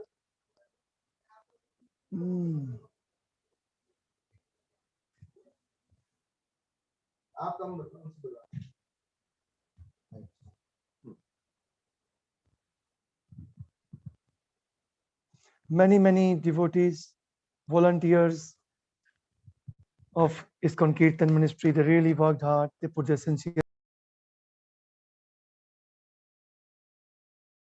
enjoying just by hearing from exalted souls. It is not that easy to organize any international event. So big Hari Bol to all the volunteers and big team of World Holy Name Festival team working with ISKCON Kirtan ministry. Oh yes, there you go. So we are honored to have our esteemed, respectable speaker, the last speaker of this evening of day 1 of World Holy Name Festival, day 1. So let me invite and introduce, with the permission of Vaishnavas, His Holiness Giriraj Swami Maharaj Ki Jai. So, Maharaj, please allow me to speak for just 2-3 quick minutes. I love to speak about Maharaj. His Holiness Giriraj Swami Maharaj met His Divine Grace A.C. Bhaktivedanta Swami Prabhupada, founder Acharya of ISKCON, in March 1969. While studying in Boston, it is considered that he learned more from Srila Prabhupada in 5 minutes than he had learned in his 20 years of academic education. And after graduation, Maharaj took formal initiation from Srila Prabhupada. In 72, Prabhupada appointed Giriraj Swami Maharaj as temple president of ISKCON Bombay and trustee of Bhaktivedanta Book Trust, BBT. Since then, he has made many significant contributions to Srila Prabhupada's mission, most notably overseeing all aspects of the development of Hare Krishna land in Juhu, Bombay. And Maharaj was instrumental in the acquisition and development of many projects in Vrindavan Dham, like Bhaktivedanta Ashram in Govardhan, then Kirtan Ashram for Vaishnavis in Vrindavan, the Bhaktivedanta Hospice, and then Vrindavan Institute of Palliative Care, they're all in Vrindavan. Through his efforts, Giriraj Swami Maharaj has become renowned for the austerities he has accepted. His loyalty and dedication to Srila Prabhupada's mission, his ability to raise funds and friends and cultivate members of society, and his care for devotees around the world. He has overseen the society's activities for many decades in Bombay, Mauritius, South Africa, America, Spain, Portugal, Sri Lanka, and Pakistan, and whatnot. And Maharaj is a wonderful author of many books, Maharaj, many books. Let me speak about us 3 books. watering the seed, many moons, and I will build you a temple. I think I encourage everyone to read this book. I encourage everyone to just get a copy of I Will Build You a Temple. Amazing book, amazing book, amazing book. After the conveyance of Juhu temple land, Prabhupada said, Prabhupada was relaxed. He leaned back on his desk and he declared, it was a good fight. Someone should write a book about it, about Juhu's struggle. That's what Prabhupada meant. In 1971, Srila Prabhupada had told Giriraj, Swami Maharaj, you should write. This is your first business. And Maharaj took Prabhupada's words to his heart and soul. And Maharaj is still continuing obeying his spiritual master, our dear founder, Acharya Srila Prabhupada. So we all welcome once again His Holiness Giriraj Swami Maharaj. Thank you very much, Maharaj. Everyone is so happy just to see you. And let's see, they will be ecstatic after hearing you. Over to you, Maharaj. You can unmute yourself, Maharaj, please.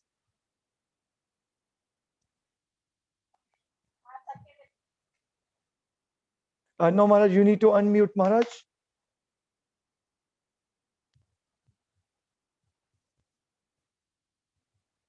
Admin Prabhu, maybe you need to help. Have you unmuted Maharaj already from back end? Yes, it's fine Okay. now, Maharaj. Perfectly Yeah. all right, Maharaj. All right. Thank you for that enthusiastic introduction. And I would, as far as possible, I would like the participants on Zoom to put on their cameras so I can see their moon-like faces, and it will be more personal. Over the years, I've had the privilege of facilitating japa retreats and japa workshops, but this is the first one I'm doing on Zoom.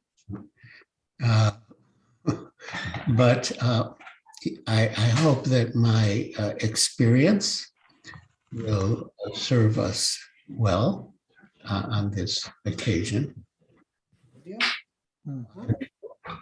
One of the most striking statements that I recall Srila Prabhupada's making, it was actually quoted by His Holiness Sachidananda Swami Maharaj when we were doing a japa retreat together in Philadelphia. And Srila Prabhupada said, you should hear yourself chanting sincerely. So that's a very powerful instruction. You should hear yourself chanting sincerely. And our main and first and foremost focus when we do chant is to hear, to articulate each holy name, each syllable clearly and distinctly, and to hear each holy name or syllable with full attention. And Srila Bhaktivinoda Thakur, in discussing the 10 offenses in his book, Sri Harinam Chintamani, says that if you chant with attention, all the other offenses will be eradicated. And if you are inattentive or negligent while chanting, all the other offenses will flourish. So chanting with attention is our first and foremost duty in japa. In one purport in Sri Chaitanya Charitamrita, Srila Prabhupada writes that one who understands that the holy name of Krishna and Krishna himself are identical is liberated.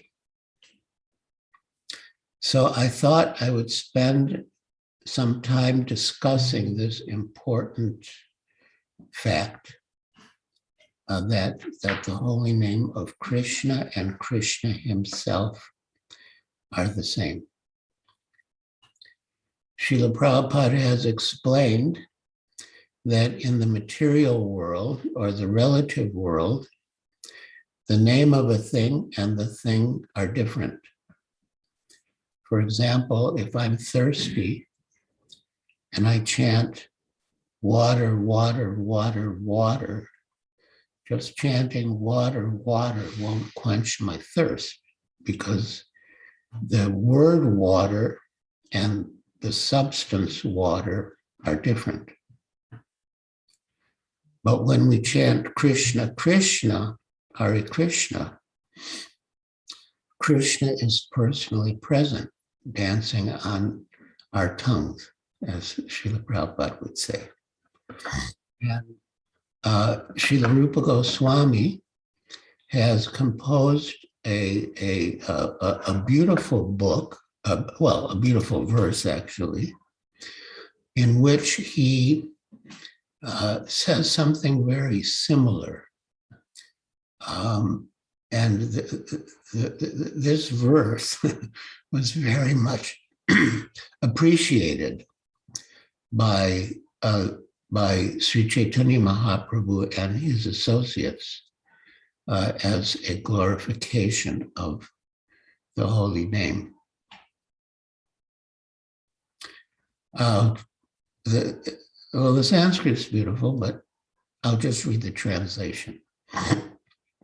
I do not know how much nectar the two syllables Krishna have produced. When the holy name of Krishna is chanted, it appears to dance within the mouth. We then desire many, many mouths. And when that name enters the holes of the ears, we desire many millions of ears. And when the holy name dances in the courtyard of the heart, it conquers the activities of the mind, and therefore the senses become inert. That verse is included in Srila Rupa Goswami's play, Vidagdha Madhava, 115. And Sri Chaitanya Mahaprabhu has also explained elaborately that the holy name of Krishna and Krishna himself are the same. In Sri Chaitanya Charitamrita Madhya Lila, chapter 17, text 133, he says, there is no difference between Krishna's body and himself, or between his name and himself. But as far as the conditioned soul is concerned, one's name is different from one's body, from one's original form, and so on. And in the purport, Srila Prabhupada states,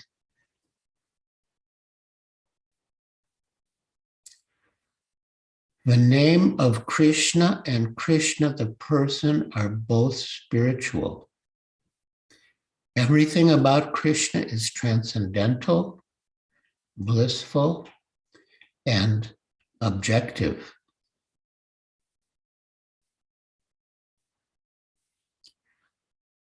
Although the living entity is an eternal servant of Krishna, he acts differently.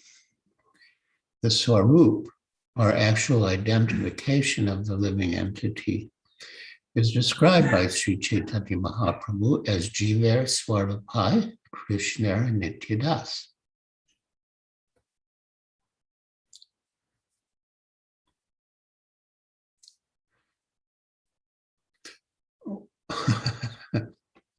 The distinction between body and soul applies to conditioned souls. The body of the conditioned soul is different from the soul, and the conditioned soul's name is different from his body. One may be named Mr. John, but if we call for Mr. John may never actually appear. However, if we utter the holy name of Krishna, Krishna is immediately present on our tongue. In the Padma Purana, Krishna says, Mad Bhakta Yatra Gayanti Tatra Tishtami Narada. O Narada, I am present wherever my devotees are chanting. When the devotees chant the holy name of Krishna, Hare Krishna, Krishna Krishna, Hare Hare, Hare Rama, Rama Rama, Hare Hare, the Lord is immediately present.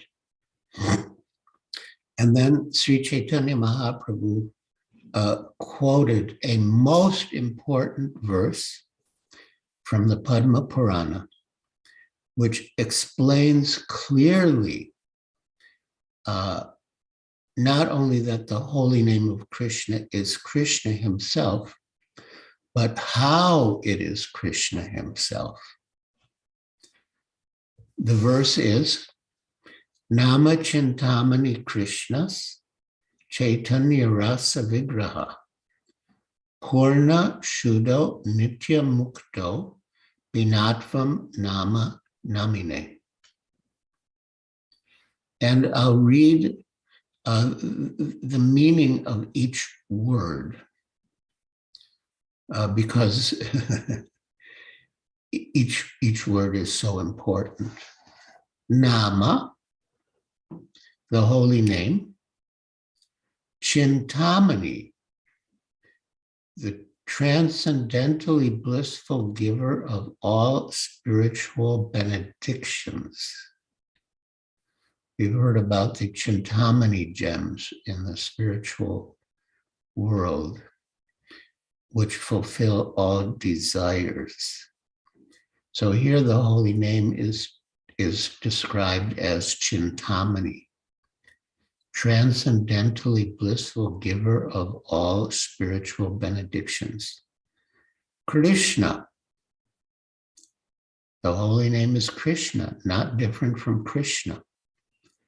Chaitanya Rasa Vigraha,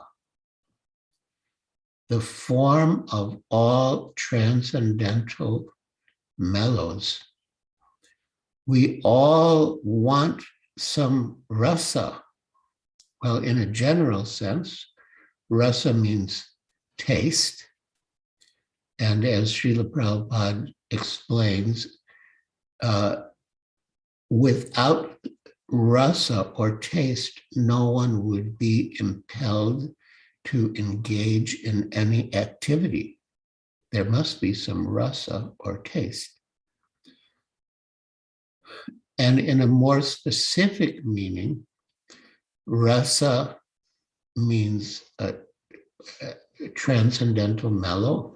It means our relationship with Krishna. And there are 5 primary rasas. Shanta ras, which is a peaceful ras, you could say. Dasya ras, servant. Sakya ras, friend. Vatsalya ras, parental. And Madhurya ras, conjugal. And so the holy name is Chaitanya Rasa Vigraha, the form of all transcendental mellows.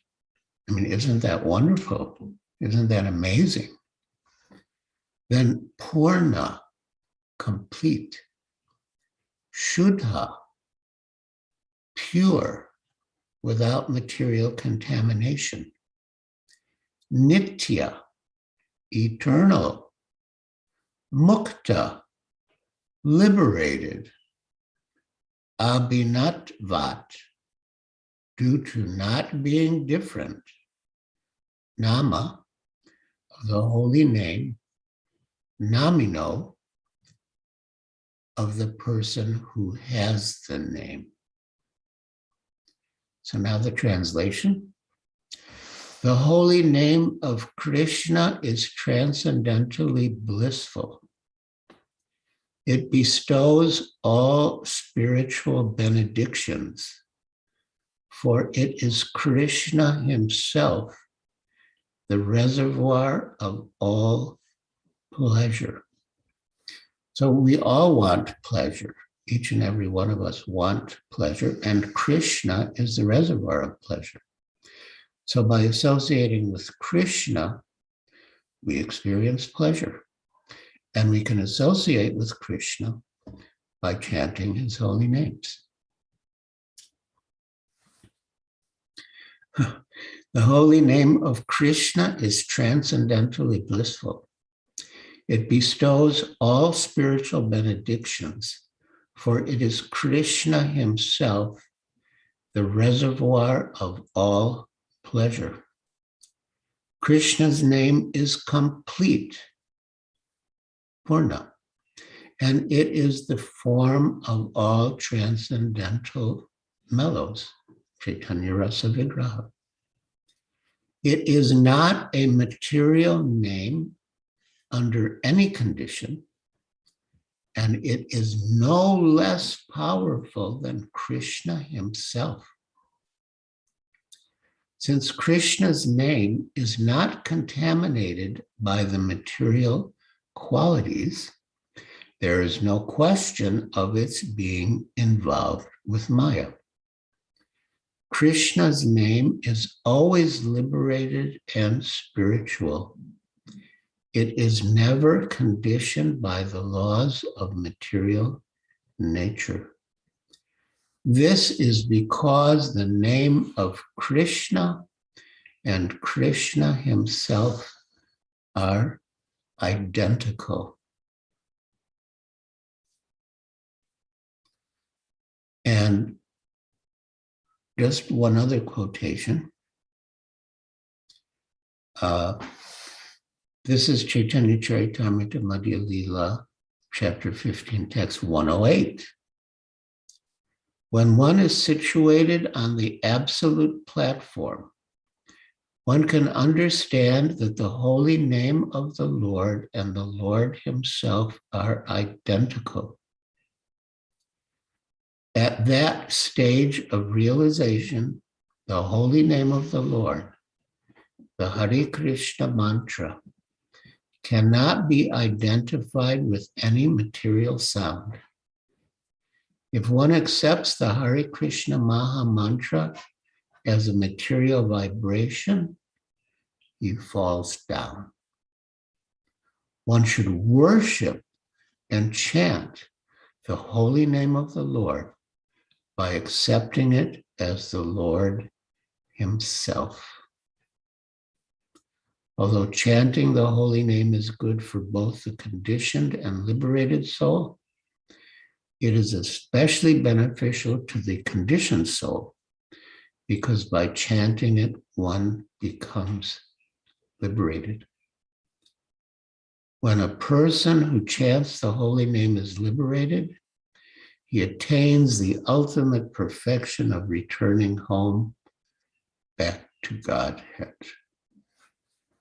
So there is so much to be gained by chanting the holy name of the Lord. Of course, the first necessity is to chant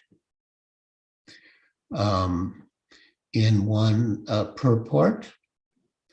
in Sri Chaitanya Charitamrita, Srila Prabhupada writes that of all the instructions of the spiritual master, the instruction to chant minimum 16 rounds is most essential.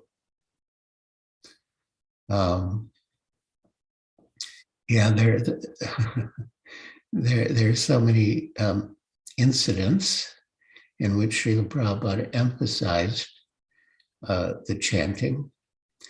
There was one young man who joined our party when we were traveling in India, which was quite unusual then. Not many Westerners came to India at that time. And he asked Srila Prabhupada, if all service is absolute, why do we have to chant 16 rounds? And, you know, he gave the example that if someone comes and, you know, sort of late at night and one can either make the person a life member or finish one's rounds, since all service is absolute, why can't we just, you know, make him a life member, try to make him a life member? And why do we have to chant our 16 rounds? And Srila Prabhupada, I mean, he gave various answers, and the young man didn't quite get them, understand them, or appreciate them.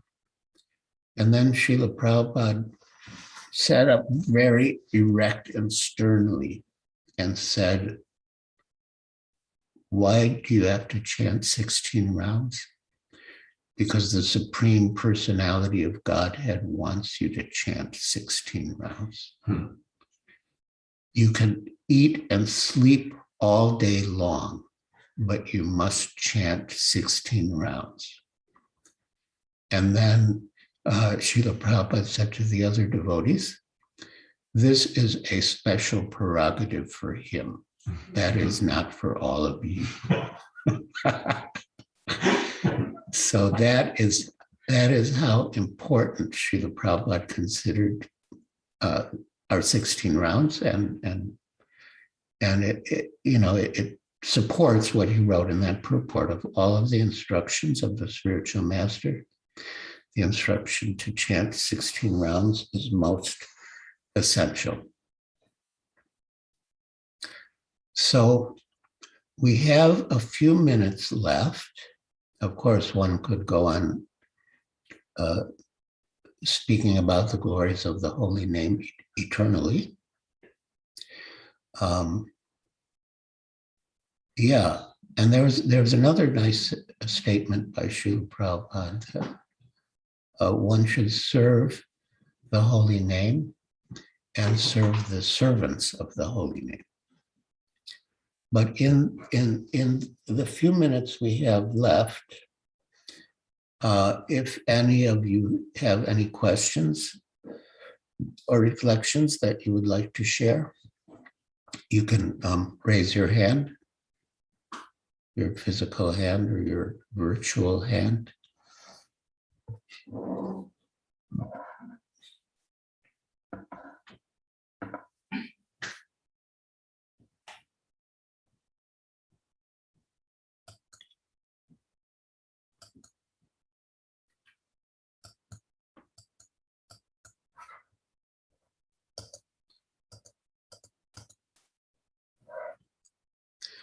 All right, well then I'll just speak a little more. Oh, yes. Oh, two hands are up. Okay. Asima Narottam Das. Yes, unmute yourself. Yeah. Hare Krishna. Yes, Maharaj. Thank you very much. It is indeed a pleasure to hear your wonderful thoughts and views on the holy name. Thank you very much. I have a query that when we get to learn about the glories of the holy name, and then with the grace of the Guru and Sadhu and Shastra, we develop some attachment for the name, and then we desire for others to also others in the family and in our circle, our friends and people in our neighborhood. So if we desire to have them also relish to some extent according to their, and we don't get that response. So now how to deal with that? Some people outright say, no, I'm not interested. Some people are skeptical. Some people. So how do we deal with that? Well, between japa and kirtan, of course, our focus has been on japa. But in relation to your question, between japa and kirtan, Srila Jiva Goswami says that kirtan has the ability to awaken spiritual emotions. And so I would suggest that you invite them to your place or any venue, but say invite them to your place for kirtan and prasad. As Srila Prabhupada said, prasad is our secret weapon. And that way we can, so to speak, hook them on the holy name. Yes. Yes, Maharaj. Thank you very much. Yes. Hare Krishna. Thank you.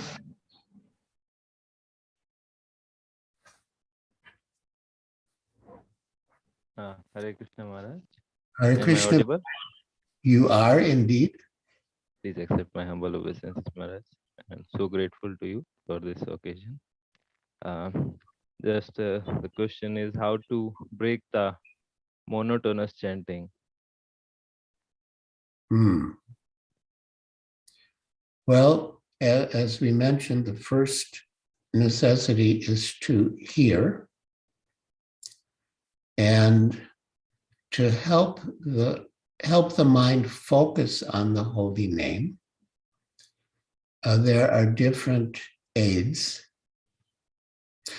Of course, in general, rising early, chanting, during Brahma Muhurta, early in the morning, chanting in front of deities, chanting in front of Tulsi, chanting with other sincere chanters, that all helps us to relish. And one thing I do, which I've found helpful over the years, is I have a sign with the Maha Mantra. On my altar, I actually have two, one in English and one in Devanagari. And as I chant each name with my tongue, I look at that particular name with my eyes.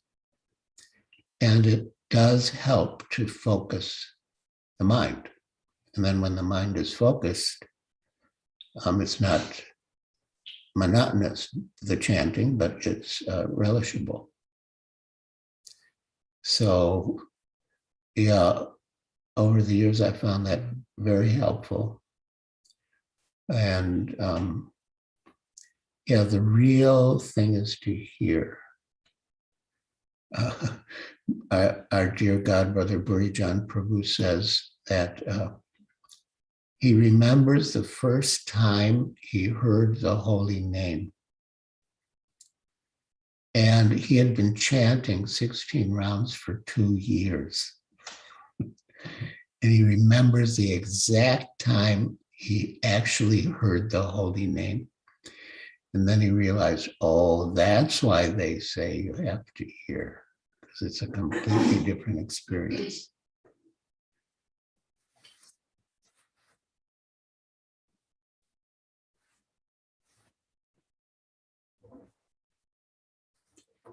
Hare Krishna Maharaj.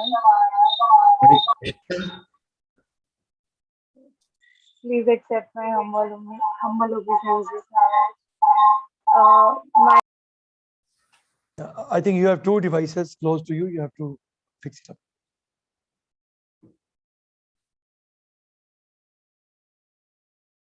Well, now we're not hearing you. Maharaj, so I'm so sorry. Maharaj, my question is that what thoughts can we have while we chant the holy name? Can we think of the lotus feet of Krishna, or maybe his pastimes, or maybe just the holy names? That is my question. Yeah, very good question. Of course, the first priority is to hear the holy name, and not to artificially try to think of Krishna's form or qualities or pastimes. But I had one experience, which I shared at a japa retreat in Vrindavan. And that is that in the beginning of ISKCON, Srila Prabhupada introduced the practice that we read Krishna book at night before we take rest. And I found at that japa retreat that by reading Krishna book at night, or any similar literature with Krishna's pastimes, then when I chant japa in the morning, I would naturally think of Krishna's pastimes. It wouldn't be artificial, but it would Krishna's pastimes would come to mind naturally, because that was the last thing I had in my mind the night before I took rest from the Krishna book. So, yeah, I mean, our ultimate goal is to be absorbed in Krishna. Always remember Krishna, never forget him. And Srila Prabhupada actually said that when you read the Krishna book, everything you see will remind you of Krishna.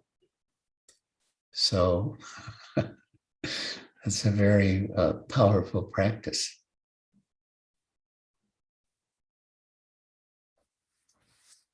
Hare Krishna. Hare Krishna Maharaj. Please accept Hare my Krishna.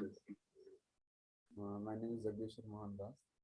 So Maharaj, my question was, like while we are chanting, we hear a lot of glories of chanting, like now chanting is Chintamani and everything, but gradually for a certain period of days it carries on, but again we get drowsiness in chanting, and again we take it casual, it gets into casual zone. So how to actually keep up the pace so that we never go down? Like you said, gave an example of Buddhism too, like he heard the one Maha Mantra and he continuously chanted. So how to actually build up that spirit so that we never go down in our chanting? Yes, well, as we have heard, the chanting of the Maha Mantra is an appeal for service. O Lord, O energy of the Lord, please engage me in your service. So can you imagine if you went for a job interview and you fell asleep in the interview? What that would look like? That wouldn't be a very good recommendation for your application for the job. So yes, we should keep that in mind. O Lord, O energy of the Lord, please engage me in your service. And although Srila Prabhupada said that sitting and chanting is the best, And standing and chanting is the next best. And walking and chanting is the next best after that. But the real thing is to stay awake and attentive. So if you need to walk while you're chanting to stay awake and attentive, then you should do that. There's no harm.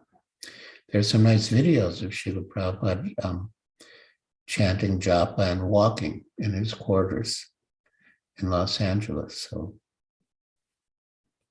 yeah, somehow or other, stay awake.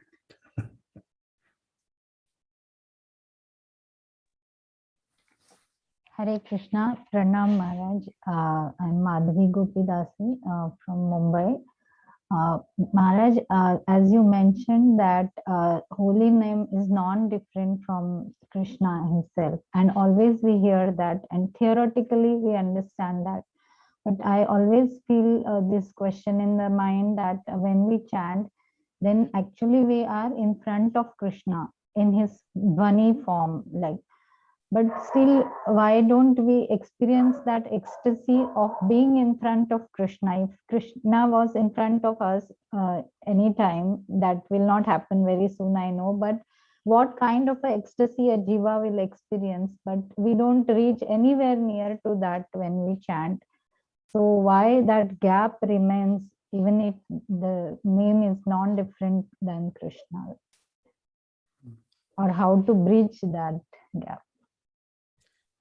Well, you have to practice. Srila Prabhupada said practice makes perfect, even in spiritual life. And there's a very nice verse in the Rasamrita by Srila Rupa Goswami. Syat Krishna Nama Charitati Sutapta Sutta. And the meaning is that for one who is afflicted by the jaundice of avidya, or ignorance, the chanting tastes bitter. Just like for a patient who's suffering from jaundice, sweet things taste bitter. I had jaundice and I experienced it in India, in Bombay. But Srila Rupa Goswami advises that if one carefully chants these holy names every day, anudinam, every day, then that disease will be destroyed at the root, and one will be able to taste the holy name as it is, which is sweet as nectar. So we have to persevere. Again, quoting Rupa Goswami in the Upadeshamrita, Utsaha Nischayat Daryat. So Utsaha means enthusiasm. We should be enthusiastic, but also Daryat, we should be patient. That combination of continuing with enthusiasm, but being patient to achieve the result you want will bring you success.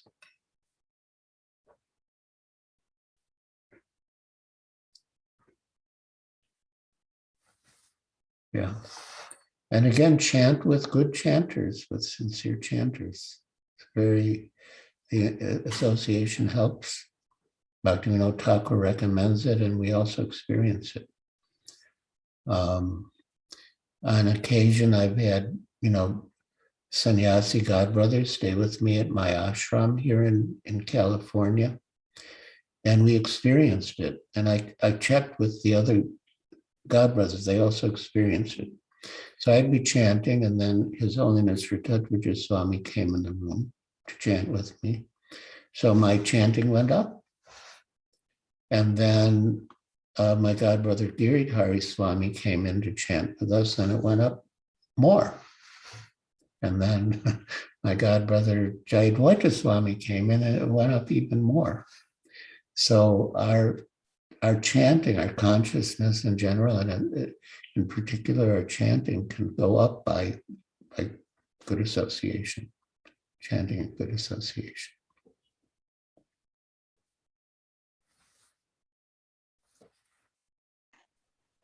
Hare Krishna, thank you very much, Maharaj. There are a few more hands up, but time is up. So we are committed to start on time and end on time this World Holy Name Festival 2021. So I know, you can stay for whole night, and devotees will love to ask you questions because you are the best person to answer their questions. So thank you very, very much, Maharaj. Oh, I know 3 of the people who hands Okay. up. Or if you like, you can give chance to someone. It's up to you, Maharaj. Well, I'm saying I know them. Oh, okay. Actually, Lakayani, Radhika Jajodia, and Malati Dasu. So I they can ask me separately. But leave it to you, Maharaj. I leave it to you, Maharaj. I don't know Shivani Miriala. But no, we want to end on time. We want to observe the etiquette. So we'll end. And then and those who still want to ask their questions can ask me separately. Thank you very much, Maharaj. We are indebted for your time, for your affection and enlivening words. And everyone is so happy. The moment you started your lecture, all cameras turned on. And I had been requesting them for the past session. No one would listen to me. But they really love you, Maharaj. And this was a wonderful session. And I pray that all viewers should stay the same from tomorrow onwards also, with their cameras on, to pay full respect to the speaker. So thank you, Maharaj, for concluding our day 1 for World Holy Name Festival 2021. All right. Well, if we're going to end, I suggest we conclude with Vaishnava Pranam. Please, Maharaj. I'll say the English and then Sanskrit. Let us offer our respectful obeisances unto all the Vaishnava devotees of the Lord, who are just like desire trees who can fulfill the desires of everyone and are full of compassion for the fallen conditioned souls. Panchakalpa Trivyascha Vipascha Pitnam Bhavanebhyo Vaishnavebhyo Anantakoti Vaishnava Vrinda ki jai. His Holiness Giriraj Swami Maharaj ki jai. Srila Prabhupada ki jai. World Holy Name Festival 2021 ki jai. So please, viewers, stay tuned with us tomorrow, Indian Standard Time, 5 p.m. for day 2. We will be having many more wonderful topics with wonderful speakers. Thank you very much once again, Maharaj. Hare Krishna. Hare Krishna. Hare Krishna, everyone. So see you tomorrow, Indian Standard Time, IST 5 p.m. for day 2. Hare Krishna. Hare Krishna. Jai.